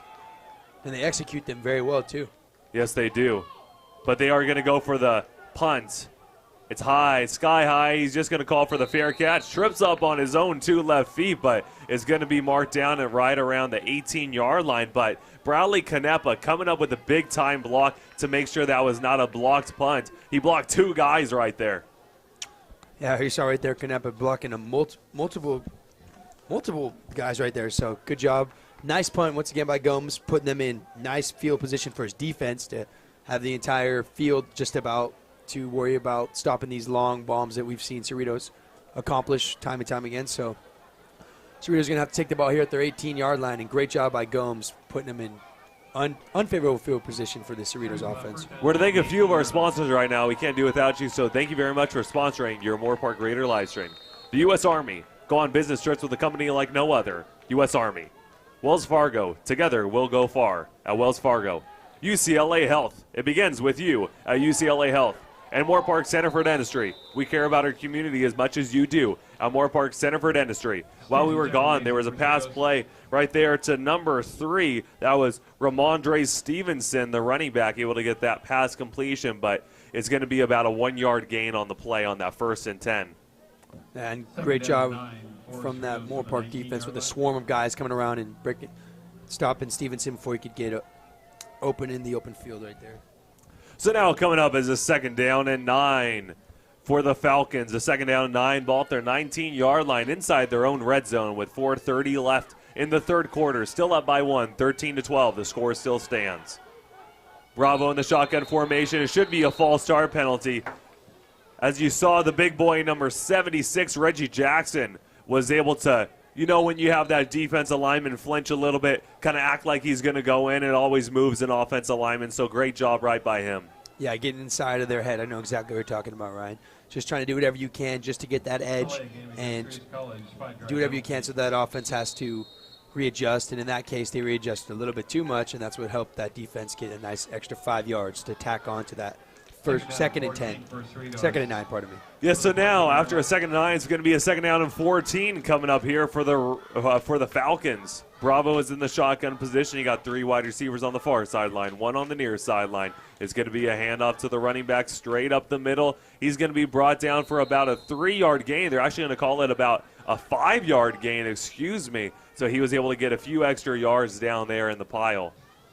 Yeah, and he was able to take that for what looked like it was only going to be 1 or 2 yards. And he's able to drive his feet and get an extra 3 yards. And a lot of times when you see these pile-ups with all these guys surrounding them, of course, it's almost like becomes like a tug-of-war, Ryan. We'll see maybe 7 or 8 guys on both teams shoving one way or the other just to help their teammate get a couple yards. So right there, that's exactly what happened. And Ramondre Stevenson, is 6'1", 230, just the same size as Mark Martin. So he's shoving defenders off like crazy usually during these games. And there's going to be an interception by the Moorpark Raiders. Wow, Hayden Galvin, number 17, coming up with that big-time play. Looks like there's going to be a penalty flag, but wow, Hayden Galvin coming up with the big-time play. Great job by Hayden Galvin right there, coming up on that interception. They might call that, hopefully it looks like maybe after maybe excessive taunting, but hopefully it doesn't interrupt or interfere with this turnover here, because that was, I saw everything there looked to be clean, and I didn't see any pass interference or anything here, but it does look like they are going to keep the ball here, and there looks like there might have been holding on the play.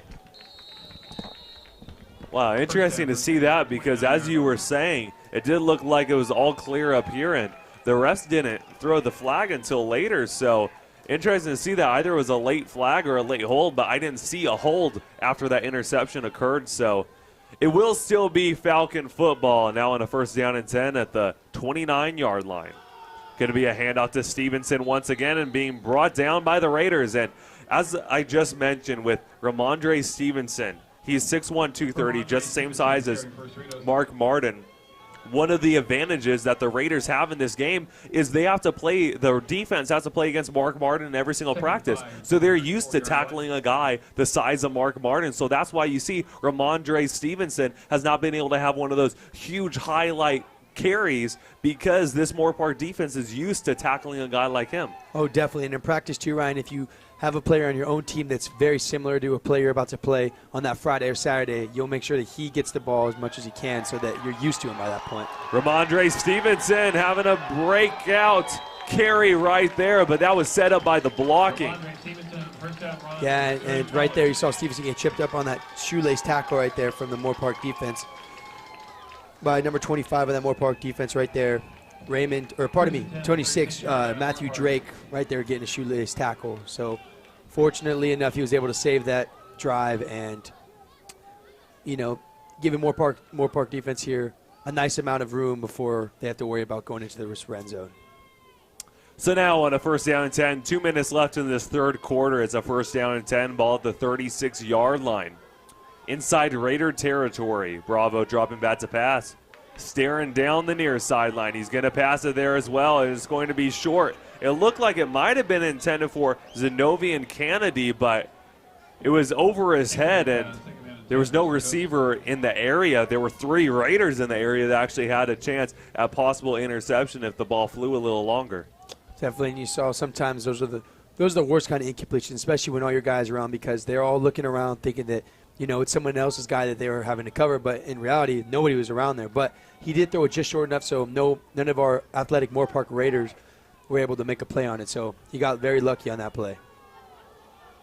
Moorpark Raiders going in the nickel coverage. It looks like it's a man-to-man defense right now with Hayden Galvin back there for support. The ball is thrown deep down the field. It's going to be incomplete. Great play right there. I believe that was Matthew Drake, number 26, just holding his hands up, was able to turn his head and make sure that it was not a penalty.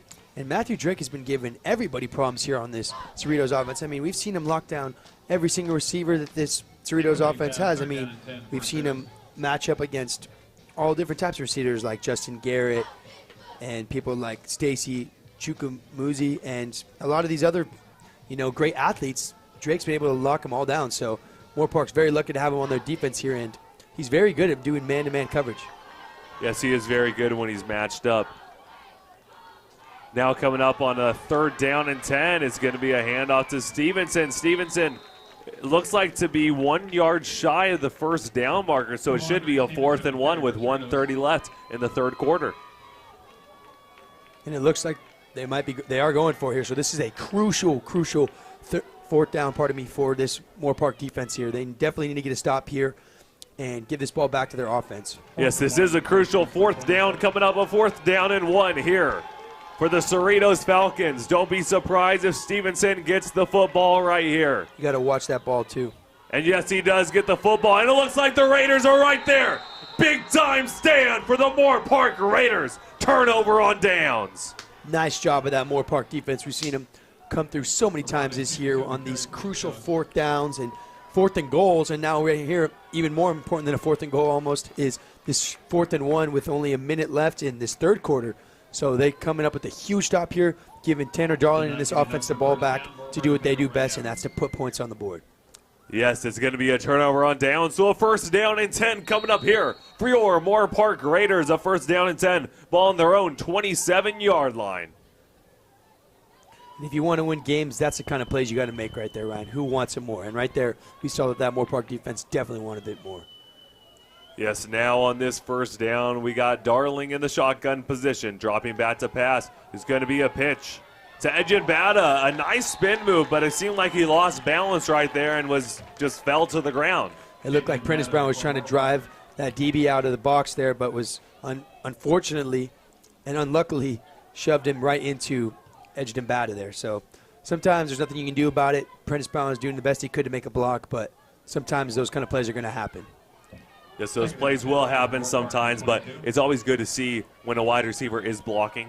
I mean, you might see him block into the running back, but if you see him blocking, that's always a good sight if you're able to push that defender out of the way. Desmond Davis right here. Speaking about pushing defenders out of the way, he's just shoving everybody off of him. And those only about a 4-yard gain. Tanner Darling had a nice throw right there. I don't know if you noticed, in between, like, almost in between some of these Cerritos Falcons' legs right there. I mean, he kept it nice and low and was able to give Davis the ball in stride it was only a 2-yard gain, but that was a nice throw.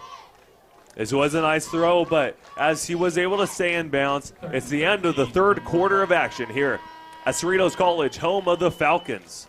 The score is 13-12. Cerritos ahead of Moorpark College right now. We'll be back with 4th quarter action in just a bit, only here on the Moorpark Raider live stream.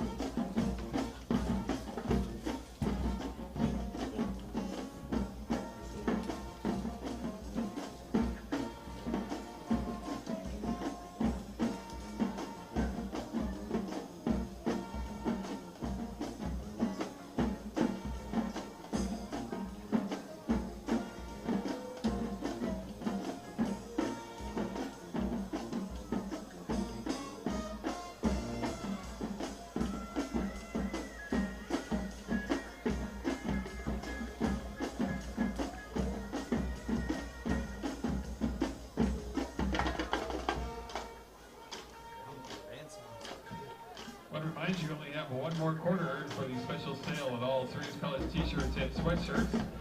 They'll be on sale through the end of tonight's game. You can visit the hut on the home side bleachers on the north side of the field. 100% of the sales go to support Cerritos College football team. Hello, everybody, and welcome back to the Moorpark Raider live stream. As we have right now, it's the start of the 4th quarter action. Moorpark Raiders have the football on a 3rd down and 13 here on their own 24-yard line, down by 1 point. The score is 13-12. Cerritos with the lead. Once again, Ryan Ketchum, play-by-play commentator, Nick Federico, color commentator analyst, and Cole Agley is our cameraman as we see a big-time catch right there by Desmond Davis, keeping his 2 feet in bounds. And right there by Desmond Davis, that is the definition of mossing somebody right there. Over Jordan Thomas. We saw him just pick him up 6'3". Also know here that Jordan Thomas is 6'3", Davis is 5'11", and he just went right up over him and took that ball away from him. Desmond Davis is a freak of nature out here. I mean, he is an amazing athlete, and he showed it right there with that big-time reception. A 1st down and 10 coming up here for the Moorpark Raiders at their own 43-yard line. It's going to be a handoff straight in the middle. Desmond Davis, 2 back-to-back 1st down plays, 1 in the air and 1 on the ground. And once again, we are seeing another Moorpark lineman a little stunned. It looks like he was wobbly, a little bit wobbly right there. Number 78 for that Moorpark offensive line right there. having a little bit of problems there. That is Giovanni Rosa right there, the offense tackle, 6'5", 305, the biggest offensive lineman for in height-wise at least for this Moorpark offensive line. So it looks like he's going to be all right, but we haven't seen them shook up a lot tonight. And in fact, he's actually going to come off the field, pardon me. So, oh my God, yeah, he definitely looks to be in a lot of pain here. It might have been a head injury, so hopefully he'll be all right. As you saw, Giovanni Rosa, he was on the field, and the referee called an official timeout as he saw him tilt backwards. As you just saw, he fell on the ground. But while we do have a break in action, we're going to thank a few more of our sponsors. The lender you can call home, PennyMac. Let us tackle all your mortgage needs, PennyMac. DCH Auto Group, delivering customer happiness. DCH Auto Group. Nationwide is on your side. Nationwide. Jersey Mike Subs. Since 1956, a sub above. Jersey Mike Subs. And Los Robles Hospital and Medical Center. Well within reach. Los Robles Hospital and Medical Center. Now we're back with the action. As we mentioned, Giovanni Rosa is now off of the field. Tanner Darling fumbling the football, and he's going to be brought down with a sack. Number 90, the big boy. We talked about him in the pregame show. That is PJ. Now Fahu coming up with a big-time sack right there for the Falcons. Yeah, you saw right there Nafahu coming up and making a nice play. And we also did notice Jake Ramirez here, number 71, 5'10", one of the shorter linemen, if not the shortest lineman on this Moorpark offense, has just come in the game. So you have a lot of young faces here on this offensive line. So it looks like this defense for Cerritos has been able to capitalize on it. About 13:20 left in the third quarter. Pass completed to William Boucher, tackled just past the line of scrimmage on a second down and 18. Nice play by Dior Denson right there on that nice wrap-up, stopping Boucher from getting a couple yards right there. I noticed, and I think you do too, Ryan, this Moorpark offense really likes to get Boucher the ball in these swing passes because, in these screen/swing passes because he's so deadly when he's got a couple blockers in front of him. But right there, he wasn't able to get a couple yards. Yes, and now coming up on his 3rd down and 16 here for the Raiders. Not a situation you want to find yourself in. Last time they had that big-time 3rd down, Desmond Davis got the deep pass play. The pass play is thrown deep down the field. Vinny Corso unable to come up with the reception, but, I mean, that would be a difficult reception to be, a difficult football to be able to hang on to. Definitely. I mean, hats off to both of them. Vinny out here trying to make a great play. Looks like he's a little shooken up on the play, the way he came down. Might have hurt his knee or, just got the air knocked out of him. That's the worst feeling in the world, Ryan, when you can't breathe. And looks like Vinny's having a little bit of trouble breathing, but he'll be all right. But, yeah, unfortunately, they are going to have to turn the ball back over to Cerritos. Time is winding down. There is 12 and a half minutes left. 12 minutes and 40 seconds left to play. But you definitely don't want to just keep dilly-dallying around the clock. You definitely need to put up points as soon as possible, especially trailing, pardon me. Yes, exactly. The punt is deep down the field, and it's going to take a Cerrito bounce all the way into the end zone. As you saw, there's a play that should have been called against Cerritos.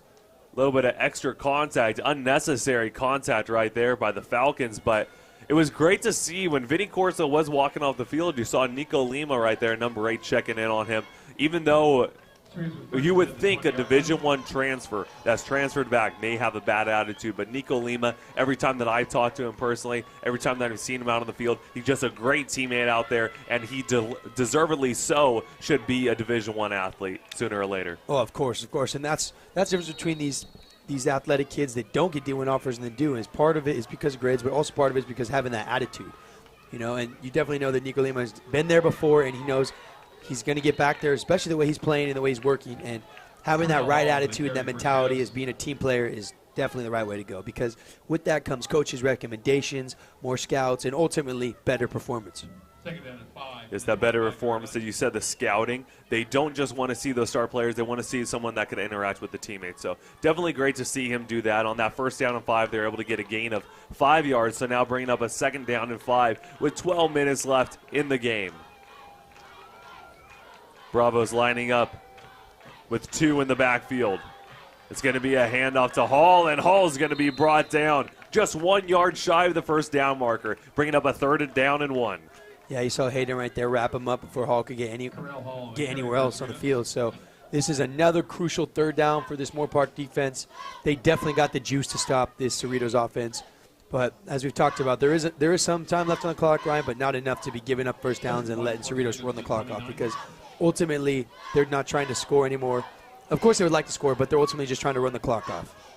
Yes, with 11:20 left and counting in the game. Bravo going for the pass. Richard Watkins is right there with the big-time sack. The big boy, Richard Watkins, number 90, coming up big for the Moorpark Raiders. Richard Watkins on a great sack right there, coming in and eating him for breakfast, lunch, and dinner right there, Ryan. Those are the kind of plays that you need to give your offense the ball back. You can see they're 4th and 9 on their own 21. They're definitely not going to try and run any shenanigans here with these. You see these 4 short downs that they've gone for, Cerritos has gone for early in the game. But right there, respectively, when you're on 4th and 9, you aren't going to go for it. So great job by Watkins, not only causing a 4th down, but also making Cerritos respect it, and looks like they're going to be punting the ball here. 6'3", 325, getting his 2nd sack of the season.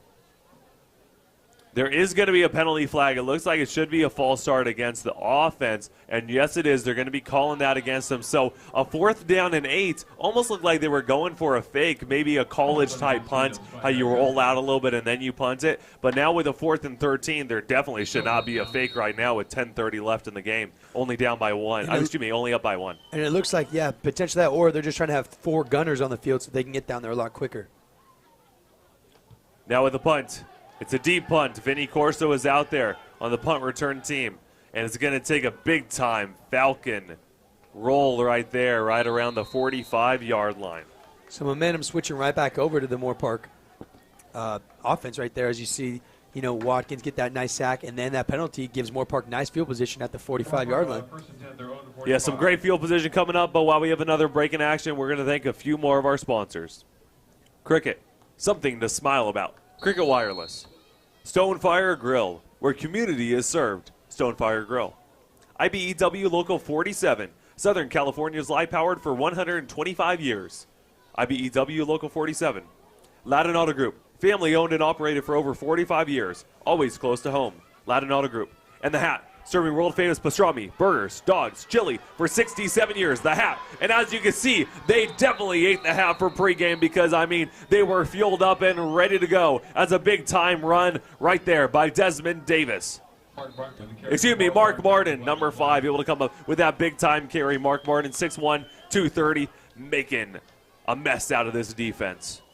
They are back. It looks like it's coming back for a holding call, but nice run by Martin up there, getting nice 15 yards, but unfortunately it is going to come back from these holding calls. And with these new faces that we've seen on this offensive line, Ryan, a lot of these new guys coming in and out on all different parts of this offensive line here.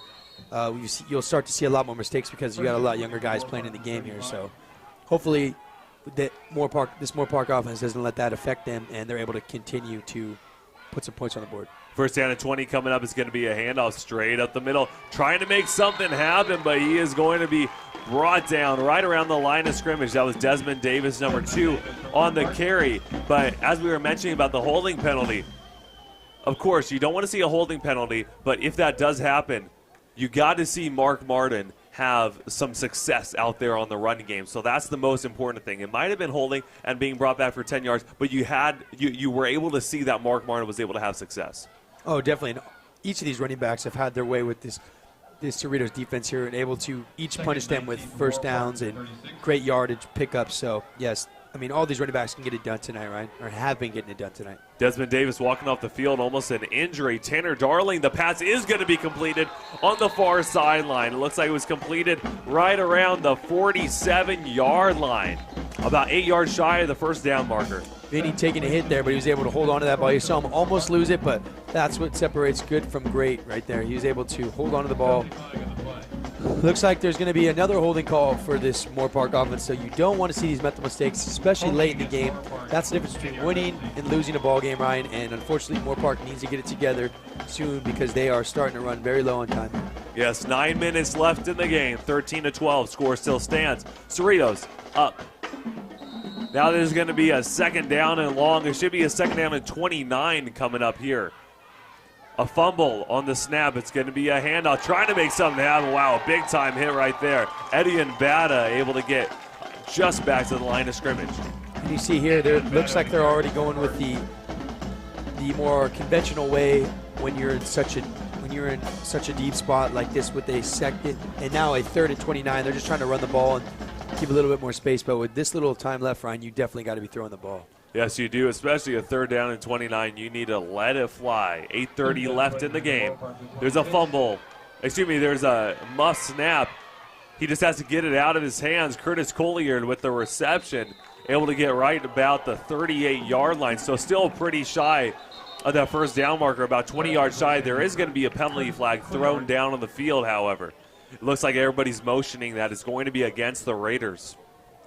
And this one looked to be an unnecessary roughness call here, but you can't be seeing this kind of stuff, especially late in the game, right? They gotta get together mentally. I know they're tired, their bodies are aching, they're more angry as the games progress. They've been doing good, but they are losing a little bit, probably a lot more smack talking by Cerritos. So you got to play within your means here and just do your job. So unfortunately, it looks like the Raiders have had a couple penalties here, and it's been affecting this drive tremendously. But they are bringing out a whole new set of guys right now, so we'll see if it's going to be a 4th down. And it looks like they're bringing out their punter. So it's going to be unsportsmanlike conduct penalty against both teams, so the penalties are going to offset. But as you mentioned, in this game, in this drive alone, the Moorpark Raiders have had 3 penalties just in the set of downs, so they need to definitely get it together on the penalty side. But it looks like they should be replaying the down. It should still be 3rd down and 29. It looks like they will have that, but interesting to see what they're going to call here, because they should have offset,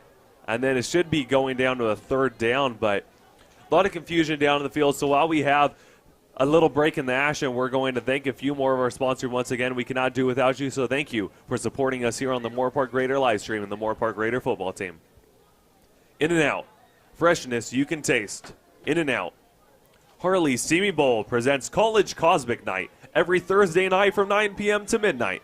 $8 with a college ID and $12 without a college ID. Only at Harley's Semi Bowl, and make sure you check out the deals at Harley's Camarillo Bowl and Harley's Valley Bowl. Powerade, fuel to power through. Powerade. 9 Design, print and interactive media. 9 Design. And Corner Bakery, proud to support all scholar athletes at Moorpark College at Corner Bakery. That includes all of our 16 intercollegiate athletics here at Moorpark College. And as you see down in the field, it is going to be setting up about a 4th down. They're marking at a 4th down and 17 at the 38-yard line. So they're saying, as you saw, when the ref was walking off, he kind of waved off the flag almost. So interested to see what that call was, but it's the original spot that Curtis Colliard got brought down with the tackle. So I wonder if they just called the penalties off. And I think that is what happened, Ryan. Sometimes you'll see a lot of not a lot of times. Sometimes you'll see these offset penalties, especially with 2 unsportsmanlike conduct plays, so penalties on both sides. So sometimes, they will offset, and that's what it looks like happened. Yeah, some more confusion out here, but as you see, there's 2 punt returners out here for the Falcons. We haven't seen that all game long, so interesting to see that. Maybe they want an extra set of blocking in the deep down on the field for their return man. Yeah, and it's very uncommon to see that in football at all, Ryan. I've hardly ever. I think this is the first time I've ever seen in my life that they have 2 punt returners back there. It might just be, like you said, for extra support here to help with this blocking, and maybe give their punt returners a chance to spring one loose here. But yeah, very different and strange formation here for the Cerritos punt return team. Pardon me. Yes, so now it still will be a 4th down and 17. Courtney Chandler's a man in motion. Most likely no fake coming here, and there is not going to be a fake. A deep punt down the field. They're going to call for a fair catch. You did see that number 20 out there. That was, I believe, Luis Aguilar was able to just wave his hand up there and call for the fair catch instead of trying to make something happen. So that's why the Raiders weren't tackling him. Right. And, you'll see sometimes with these fair catches, it gets a little risky there. Aguilar was able to bring it in, but he had to run back to catch that. So, lucky play right there for Cerritos with Aguilar able to hold on to that ball here. But they are pinned up in their own 18 here, so there is 8 minutes, and we've seen this Moorpark defense handle the Cerritos offense pretty well tonight. So, hopefully they can get their offensive ball back one more time here and do what they do best here with this offense and Moorpark offense and let them go down and score. 1st down and 10, ball at their 18-yard line He's going to be brought down for a loss of yards. Actually, they're going to say he just got back to the line of scrimmage, but he's going to be brought down by a multitude of Raiders out there. Yeah, and that was led by Drew Mathis. I mean, who else, of course, with these short runs? Drew Mathis has been not letting any of these running backs have any success tonight, so great job by Drew Mathis. Number 6, Vincent Brown, was there on the carry back in the game in for Ramondre Stevenson, but we're going to have a injury timeout on the field. As you see, one of the Falcons is down there with about 7:45 left in the game, 13-12. The Falcons still in the lead. So we've seen the Moorpark Raiders. They haven't had too much success here, definitely in the fourth quarter, but not too much success in the second half alone, as all 12 points were scored in the first half. Well, what has to change for this Moorpark offense to try to step it up and march down the field and be able to get this score? Well, I think the first thing I do is they got to worry about those mental mistakes. I mean, we saw them on this previous drive, this offense, they had about 3 penalties in a row, Ryan, that really just pushed them all the way back here. And especially these unnecessary roughness penalties, these unsportsmanlike conduct penalties, those are the ones that really hurt you, because that's not a false start, that's not holding, that's just you not playing like a smart athlete should be playing. So they need to cut down and have pretty much no mistakes from here on out, and they need to be playing a lot more smart as well. Now coming up on that 2nd down and 10 is going to be a handoff straight up the middle, about a 3-yard gain on the play. The injured athlete out there for Cerritos, he was actually able to walk off the field, not on his own power, around the shoulders of the athletic trainers, as we've seen too often tonight.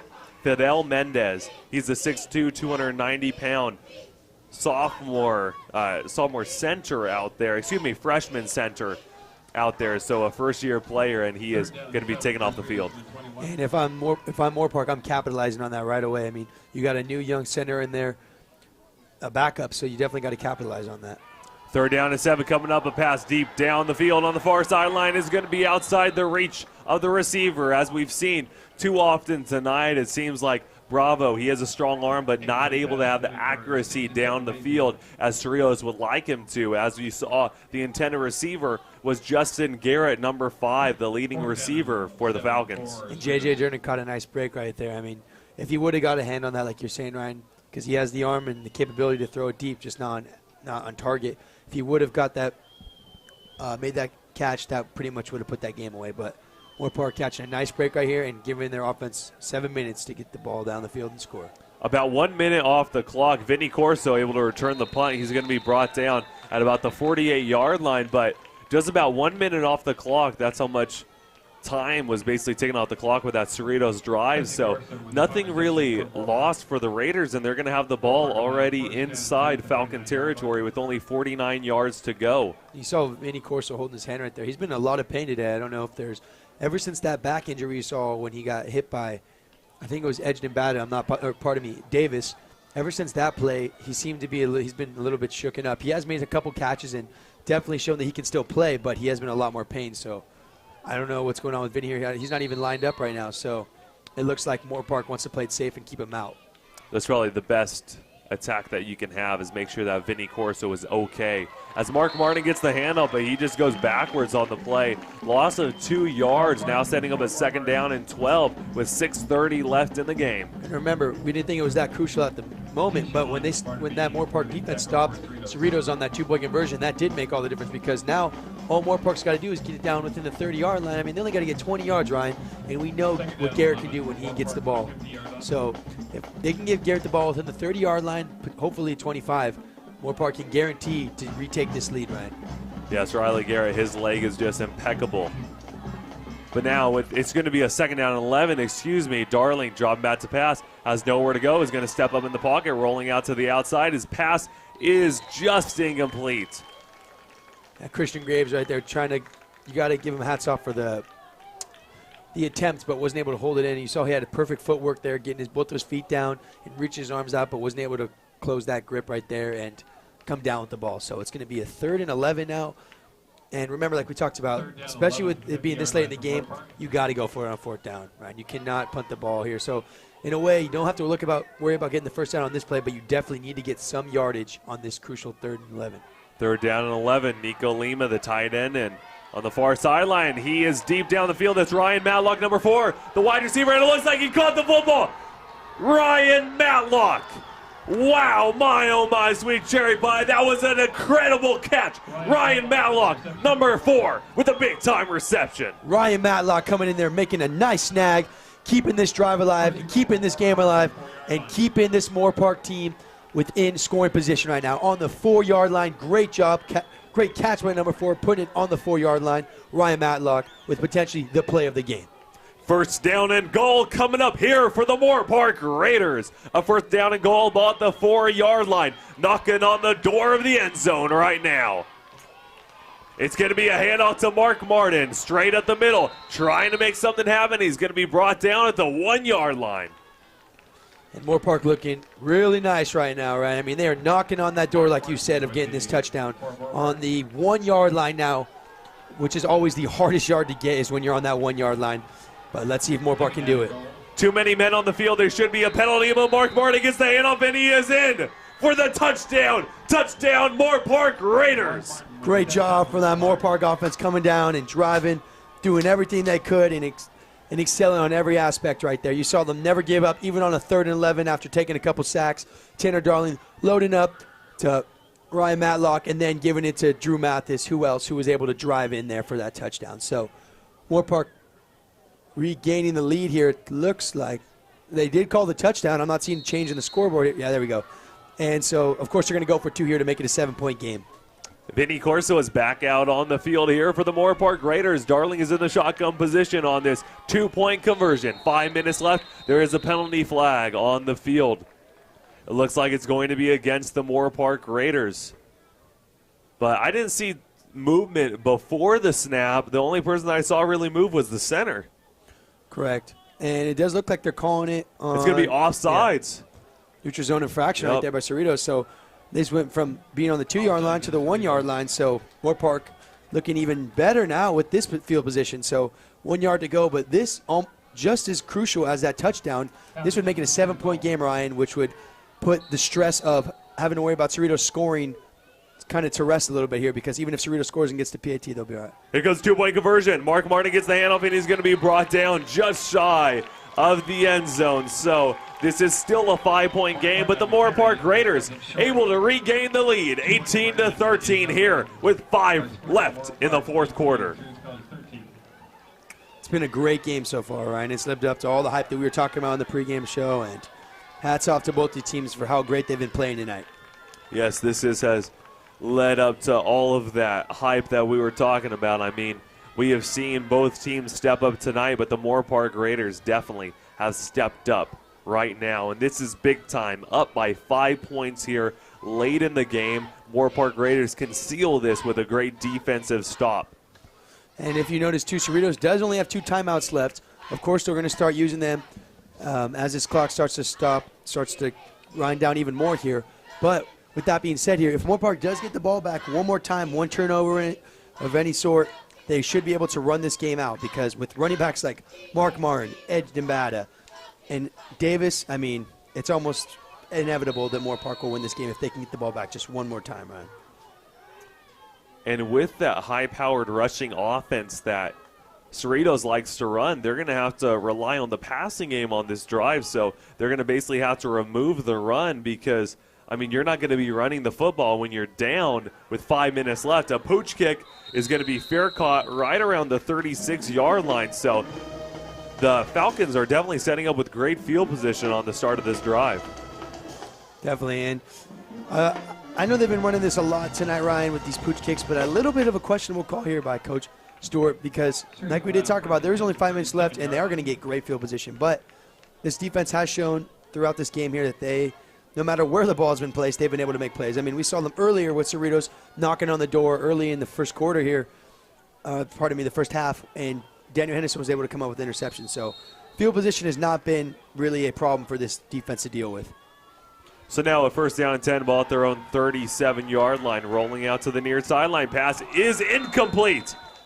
It looked like it was completed. It was a surefire catch right there. I mean, it was in his hands. It even hit his chest. But right when it hit his chest, it bounced out and hit the ground. And that's when you start to see confidence leave this offense right there. I mean, their number 1 receiver right there, star receiver here for this Cerritos offense, Justin Garrett, the go-to man, not able to catch a crucial first down on the start of their potential last drive here. So when you see things like that, that's only instilling more confidence into this Moorpark defense, Ryan. That's probably the easiest reception he was going to get all night long.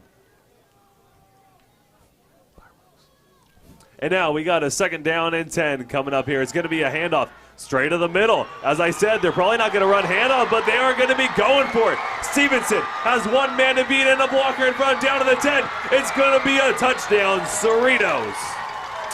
Stevenson with some wheels. You've seen him not really being contained. He's been contained all night, but all you need is that one play to break, and you'll be able to recapture the lead. So right there we saw Stevenson break a nice gain, which looked to be about 65 yards right there. 60 to 65 yards. So there is 4 minutes and 44 seconds left, and Moorpark does have 3 timeouts, so never count them out. Yes, you can never count them out, but wow, a great run right there by Ramondre Stevenson, able to give the Falcons the 1-point lead right now prior to the PAT attempt. And yes, with the ball at the the ball was placed at the 37-yard line. That was a 63-yard run by Stevenson. I said they weren't going to run the football because it seemed like that's not the play that you want to run. You don't want to have the clock wind down, but I mean, if you're going to get this much success out of one run, go for it each and every time. Definitely, and I mean, there's a reason why this kid does get the ball a lot. Moorpark's been pretty good at stopping him all night, especially with Drew Massis making a lot of these tackles, stopping them from short gains or tackles for loss. But right there, Stevenson just breaking it for a nice 60-yard gain, and having Cerritos recapture the lead here. So you got to give it to the kid. Definitely got some wheels. There's a reason why that kid's starting back there for the Cerritos offense. Yes, he has definitely earned that spot. But now, with about 4:45 left, the whole feel of the game has changed 2 times in a matter of just about less than a minute, with Moorpark scoring and getting the lead. Now, Cerritos scoring and getting the lead. Of course, they're going to go for a 2-point conversion. If this is completed, then they'll have a 3-point lead. It's going to be a handoff, and they're going to pass it back to the quarterback. Wow, that was a trick play right there, able to get the 2-point conversion to go up 21-18, but that looked like they had a handoff, almost a pitch back to the quarterback to be able to get that one in. Yeah, and you see, especially when the end of the year comes out, you're going to start using a lot more trick plays here to get the wins that you need. So hats off, risky call right there for Cerritos, but it was able to pay off. So Moorpark, though, with 4:44 left in the game here, 3 timeouts, they are going to get the ball back and hopefully in good field position here. Never count the Raiders out, and definitely all they need here is a field goal to tie this game up and take this into overtime. Yes, and I mean, it's pretty incredible night out here, great atmosphere, and we can actually see in the distance there's fireworks going off. I believe that is Knott's Berry Farm right over there. I do see that Supreme Scream lit up over there. There's a heart. I mean, there's all these symbols out there. It's just great. They got the fireworks. They got this great game going on right now. They got a full moon. I mean, there's just an amazing atmosphere right now. And the Moorpark Raiders, they have to soak it in, and they have to use that to their advantage. Definitely, right. Remember, like we always talk about, they can't get overwhelmed. They just do what they've always done, play the game within their means. Exactly. Desmond Davis on the kickoff return has a few blockers in front of him. He's going to be brought down at about the 33-yard line, setting up the Moorpark Raiders with great field position. Davis always the guy to go to. You've noticed since Vinny Corso hasn't been back there, Davis has been getting the ball just about every time here, and he takes it all the way down to the 34-yard line. So, like we've talked about, the Raiders really only got to go here. I mean, about 40 yards here. They don't got to go all the way down the field. They just got to go about 40, 45 yards here and get Riley Garrett here the ball and let him kick this bad boy from about 45 out. So, and yeah, just to confirm that, Ryan, that it was Knott's Berry's farm over there. Yes, just making sure a confirmation. We don't want to misinform all of you guys, but yes, Knott's Berry Farm is setting off fireworks right now in the middle of this game. So setting a great atmosphere. 4:35 left in the game. It's going to be a fake handoff, quarterback keeper Tanner Darling. It didn't look like that was supposed to be a quarterback keeper, but Darling's still able to get 2 yards off of on the ground. You saw him, turn that run tackle or run for loss there into a run for a gain of about 2 yards. So any yard you can get, especially with this little left in the game, is definitely a positive for this team. But you're going to need a lot more than 2 yards to win this game. Right? Riley Garrett is on the sideline practicing his field goal kicks. They know if he's able to get down the field with not a lot of time left, unable to go for the end zone, they are definitely going to use him and trying to use his big leg that he has shown. He could knock down those big field goal kicks. It's going to be a fake handoff. Quarterbacks. Tanner Darling finds a man wide open. That's Nico Lima, number 8, coming up with some big-time receptions in this game. And that one finally for Nico Lima actually counted. The last couple ones we saw were brought back because of holding penalties. But Nico Lima, you know, he's definitely a great duo with dual threat as a tight end, being a blocking and, of course, a catching tight end. So Nico Lima making a nice play for this Moorpark offense.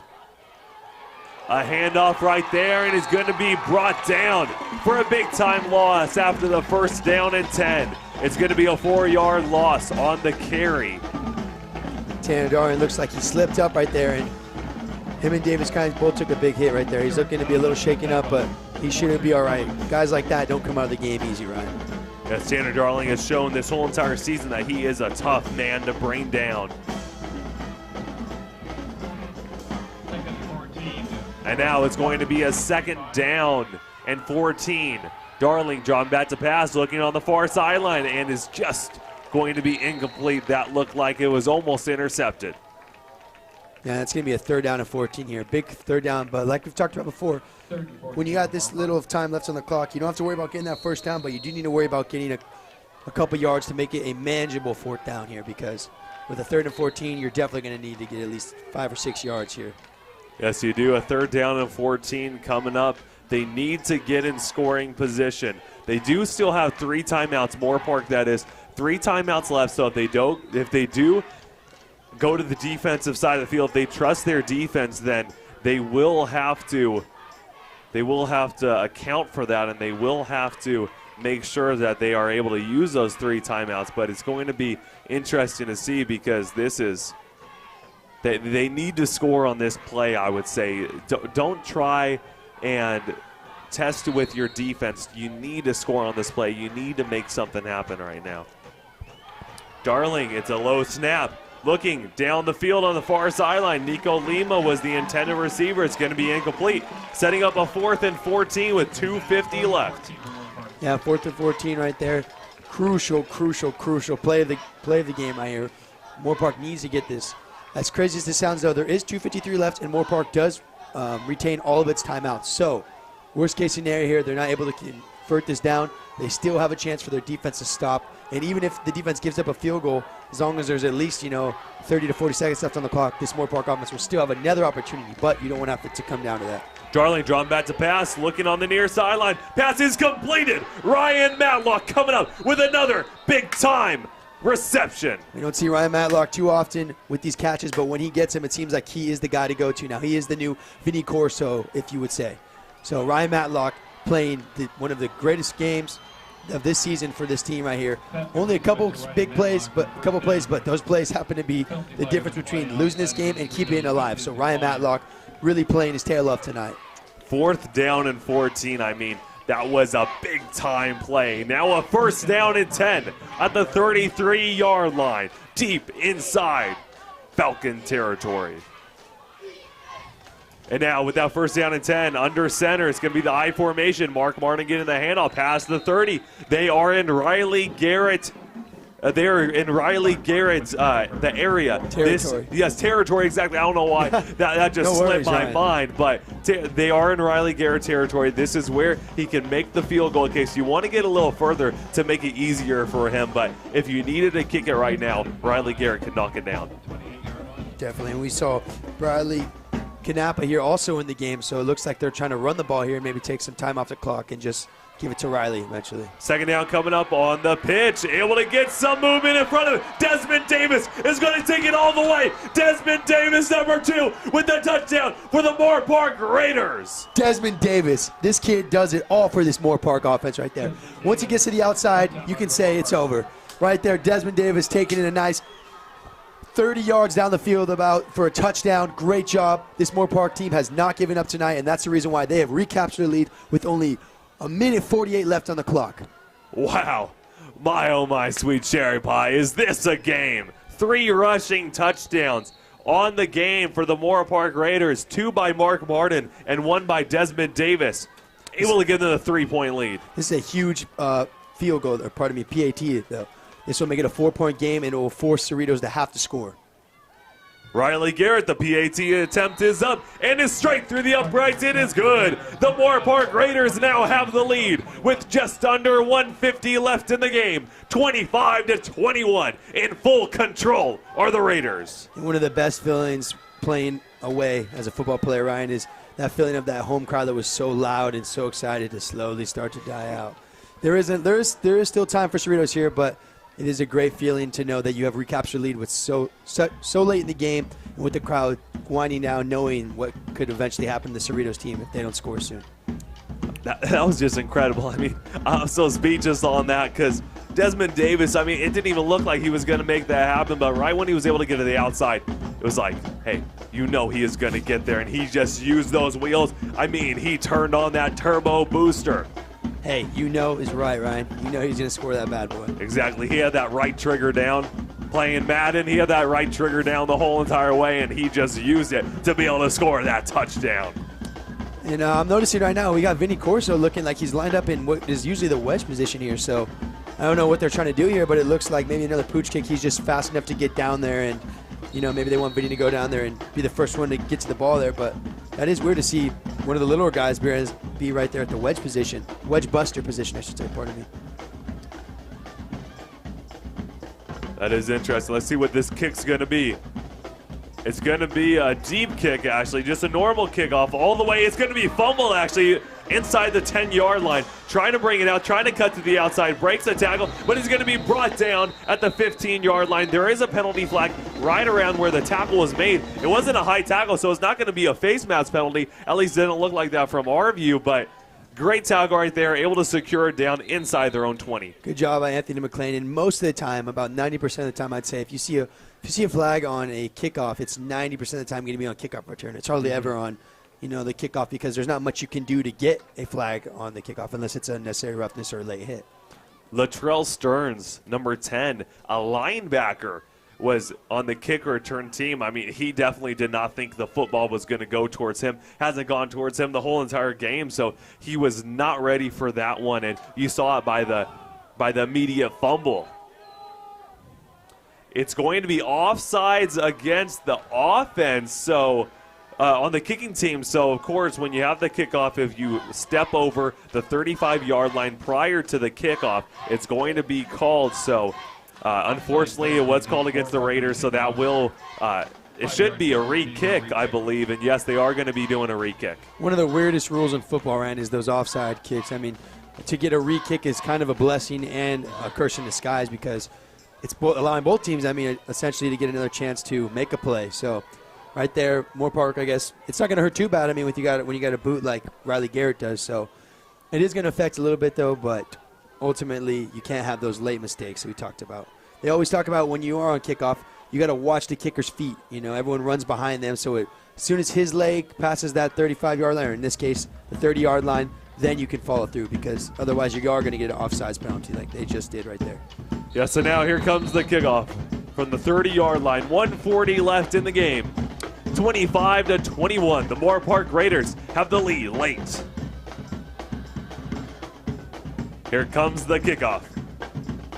It's going to be a deep kickoff once again, and it goes way back. Recovered at their own 9-yard line.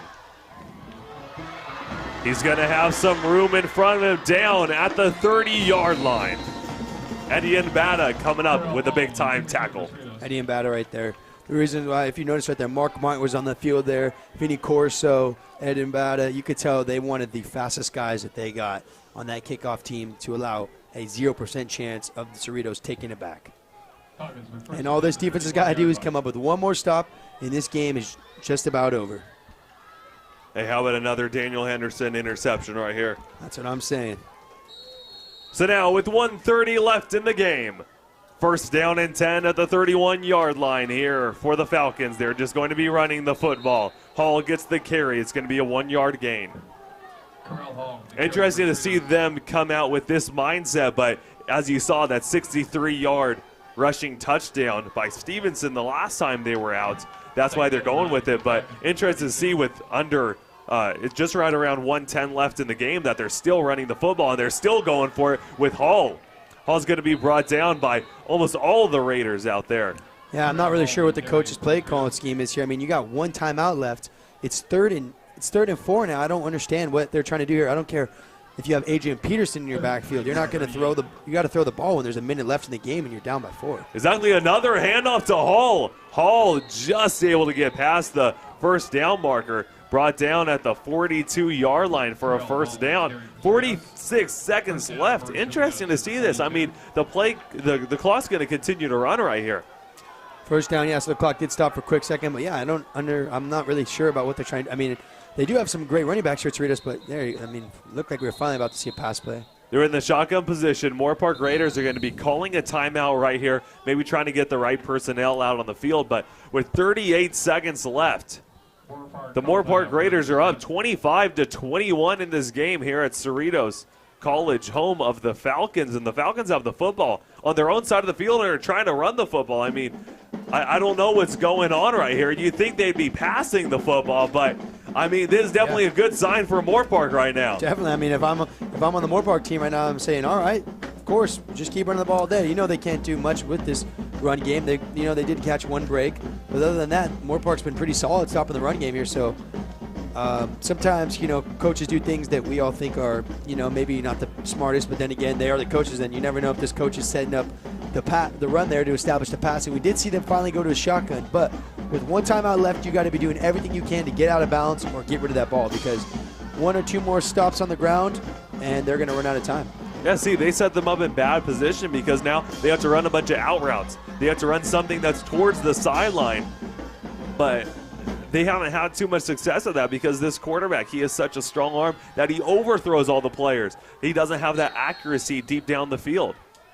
So now a first down and 10 coming up here for the Falcons. Ball at the 42-yard line. Drawn back to pass, stepping up in the pocket, letting it fly deep down the middle. And once again, that is going to be an incomplete pass, but a pass interference call is going to be against Hayden Galvin. As you can see, Galvin is not happy about that. He has shown his frustration, and I see his frustration because that was probably the least contact I've seen on a pass interference call. And pass interference calls are the absolute worst penalties you can get because it is established right where the penalty occurs. So right there, you saw the ball right there on the 25. It looks like it's actually going to move them up to the – looks like they're going to move it up all the way to the 45. So those 47. So those penalties do hurt. So in this case, it looks like it's not going to be called at the spot of the foul, but it is going to give them another 15 yards here. It's actually just going to be a holding penalty. It did look like that was a pass interference call because of where the referee threw the flag, but he picked it up and it was just a holding penalty. That's why it only moved 10 yards. So luckily enough for the Raiders, that was not a pass interference. 31 seconds left. Draw back to pass. Looking for somewhere to go. They are right there. And it's going to be just incomplete. Almost an interception for Matthew Drake, number 26. But Ryan Schmerbeck sending the pressure, sending the heat on this quarterback. I think you saw Drake a little bit frustrated right there, knowing he could have ended the game right there. But with 25 seconds left, these Raiders still got to play calm. Don't let anything get to their heads here. And as you can see, they've been playing a lot more prevent defense, of course, with only 25 seconds left. You just don't want to give up that deep ball. Second down and 10 coming up here for the Falcons. Ball's going to be played to the 48-yard line inside Raider territory. Only 25 seconds left, down by 4. They need a touchdown right here to win, but the Moorpark Raiders have been playing stout. Dropping back to pass, throwing it deep down the middle. It's going to be incomplete. It actually fell in between two Raiders. It looked like that could have been intercepted, but I mean, Moorpark would definitely let it drop on the ground before it gets picked up by one of the Falcons. Definitely. Right there you saw, looked like they were both kind of focused on the coverage right there, stopping that receiver on that post right there. But yes, any opportunity the receiver leaves it up and the quarterback leaves it up in the air like that, you gotta make a play. But it is 3rd and 10, and this Moorpark defense has been doing a great job of shutting them down on the pass game tonight. Third down and 10 coming out here for the Falcons. 20 seconds left in the game. Still down by 4. Moorpark Raiders in control. Dropping back to pass. Looking for somewhere to go. The tight end gets the reception. He's going to step out of bounds. He could have got more yards on the play with trying to fight forward, but he's still going to be 2 yards shy of the first down marker. He did have to get out of bounds, however. So with 11 seconds left, a 4th down and 2 coming up right here. And this is the game right here, Ryan. I mean, if they get this first down, they do have 1 timeout to keep the drive alive, but remember, they still have to score a touchdown here. So Cerritos, be looking for them to run some short, quick patterns just to get the first down, use a timeout, and go down to their final play. But this Moorpark defense, if they want this win, since they haven't won in 6 weeks, right, Ryan? Or pardon me, 7 weeks, they got to want this more than they've ever won anything right now. So Kevin Ventura Cortez came up with that reception. It's going to be a quarterback keeper. He is going to get the first down. They still have 1 timeout left. Remember, there is going to be a penalty flag, unfortunately. But remember, there is 1 timeout left for the Falcons. That penalty was thrown right around the line of scrimmage. So I'm wondering if it's actually going to be against the offense. It looked like originally it might have been against the defense after that was an unorthodox slide and tackle there. But it did look like they threw it right around the line of scrimmage, which would most likely be a holding type penalty. It is going to be holding against the offense. So 5 seconds left. It's going to be a 4th down. Still replay 4th down. This should be the last play of the game. A 4th down and 12 coming up here for the Falcons. They still have that timeout, so they are going to call a timeout. Just 5 seconds left. I mean, it seems like Moorpark, this is all but over. definitely. I mean, we've seen crazier things happen in football. Pardon me, my voice gave out right there. We've seen crazier things happen in football, but yes, Moorpark does look like they've sealed the deal here. Don't want to jinx it, though. You know, there's 5 seconds left here. Moorpark, if I'm the coach right now on the sideline, I'm Mike Stewart, I got to talk to my players, tell them that you don't want any late hits, you don't want any cheap shots. The only people that I'm caring about really right now is my DBs. If I'm on the D line right here, I don't want to care about any of this holding, anything. If you can get a clean hit on the quarterback, go for it. Otherwise, if you see that ball relieve his hand, just move to the side. You don't want to have any sort of penalties that can give Cerritos one more opportunity here. So Moorpark just 5 seconds away from getting their first W in 7 weeks, and they have earned it tonight, Ryan. That's for sure. Yes, they have played like they wanted, and you see there's 3 guys back deep down the field. I mean, they're running that nickel package, a dime package. He has nowhere to go. Bravo's just going to throw it deep, and it's going to be a fumble, basically an incomplete pass. So the Moorpark Raiders win the game, their first victory in 7 weeks. There we go, the Moorpark Raiders, and you can see they're celebrating on the field, and they deservedly so get the chance to celebrate. Great job. Great overall victory for this Moorpark team. They literally fought in all aspects of the game. Special teams, offense, defense, you name it. We saw interception tonight. We saw running touchdowns. We saw great returns. We've seen it all from this Moorpark team tonight, and they did a great job. They did everything that they could, and from the first snap of the game, you could tell Moorpark wanted this game more. Hats off to Cerritos for coming up with a good fight. Came out here, classy game. No, we didn't see any cheap shots, not too much mouthing off, and ultimately this was a great football game, and of course even better because Moorpark won tonight.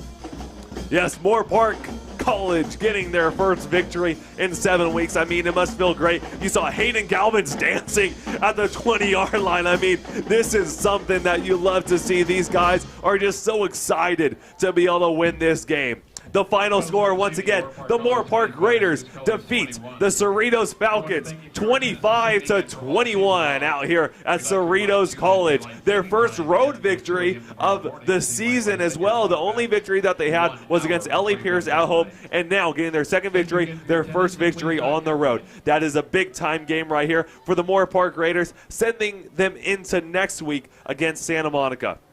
Once again, everybody, thank you very much for tuning in to your coverage of Moorpark College football here on the Moorpark Raider live stream. Once again, the final score, 25-21. Make sure that you come out to support the Moorpark Raiders next week against Santa Monica City College. You can also tune in to our broadcast here on the Moorpark Raider live stream if you'd like. But once again, everybody, the Moorpark Raiders coming up with their second win of the season. So thank you very much, everybody, for tuning in to your coverage here on the Moorpark Raider live stream. For Cole Legley, the cameraman, able to make the travels for us, with Michael Grimes, head of our production and media.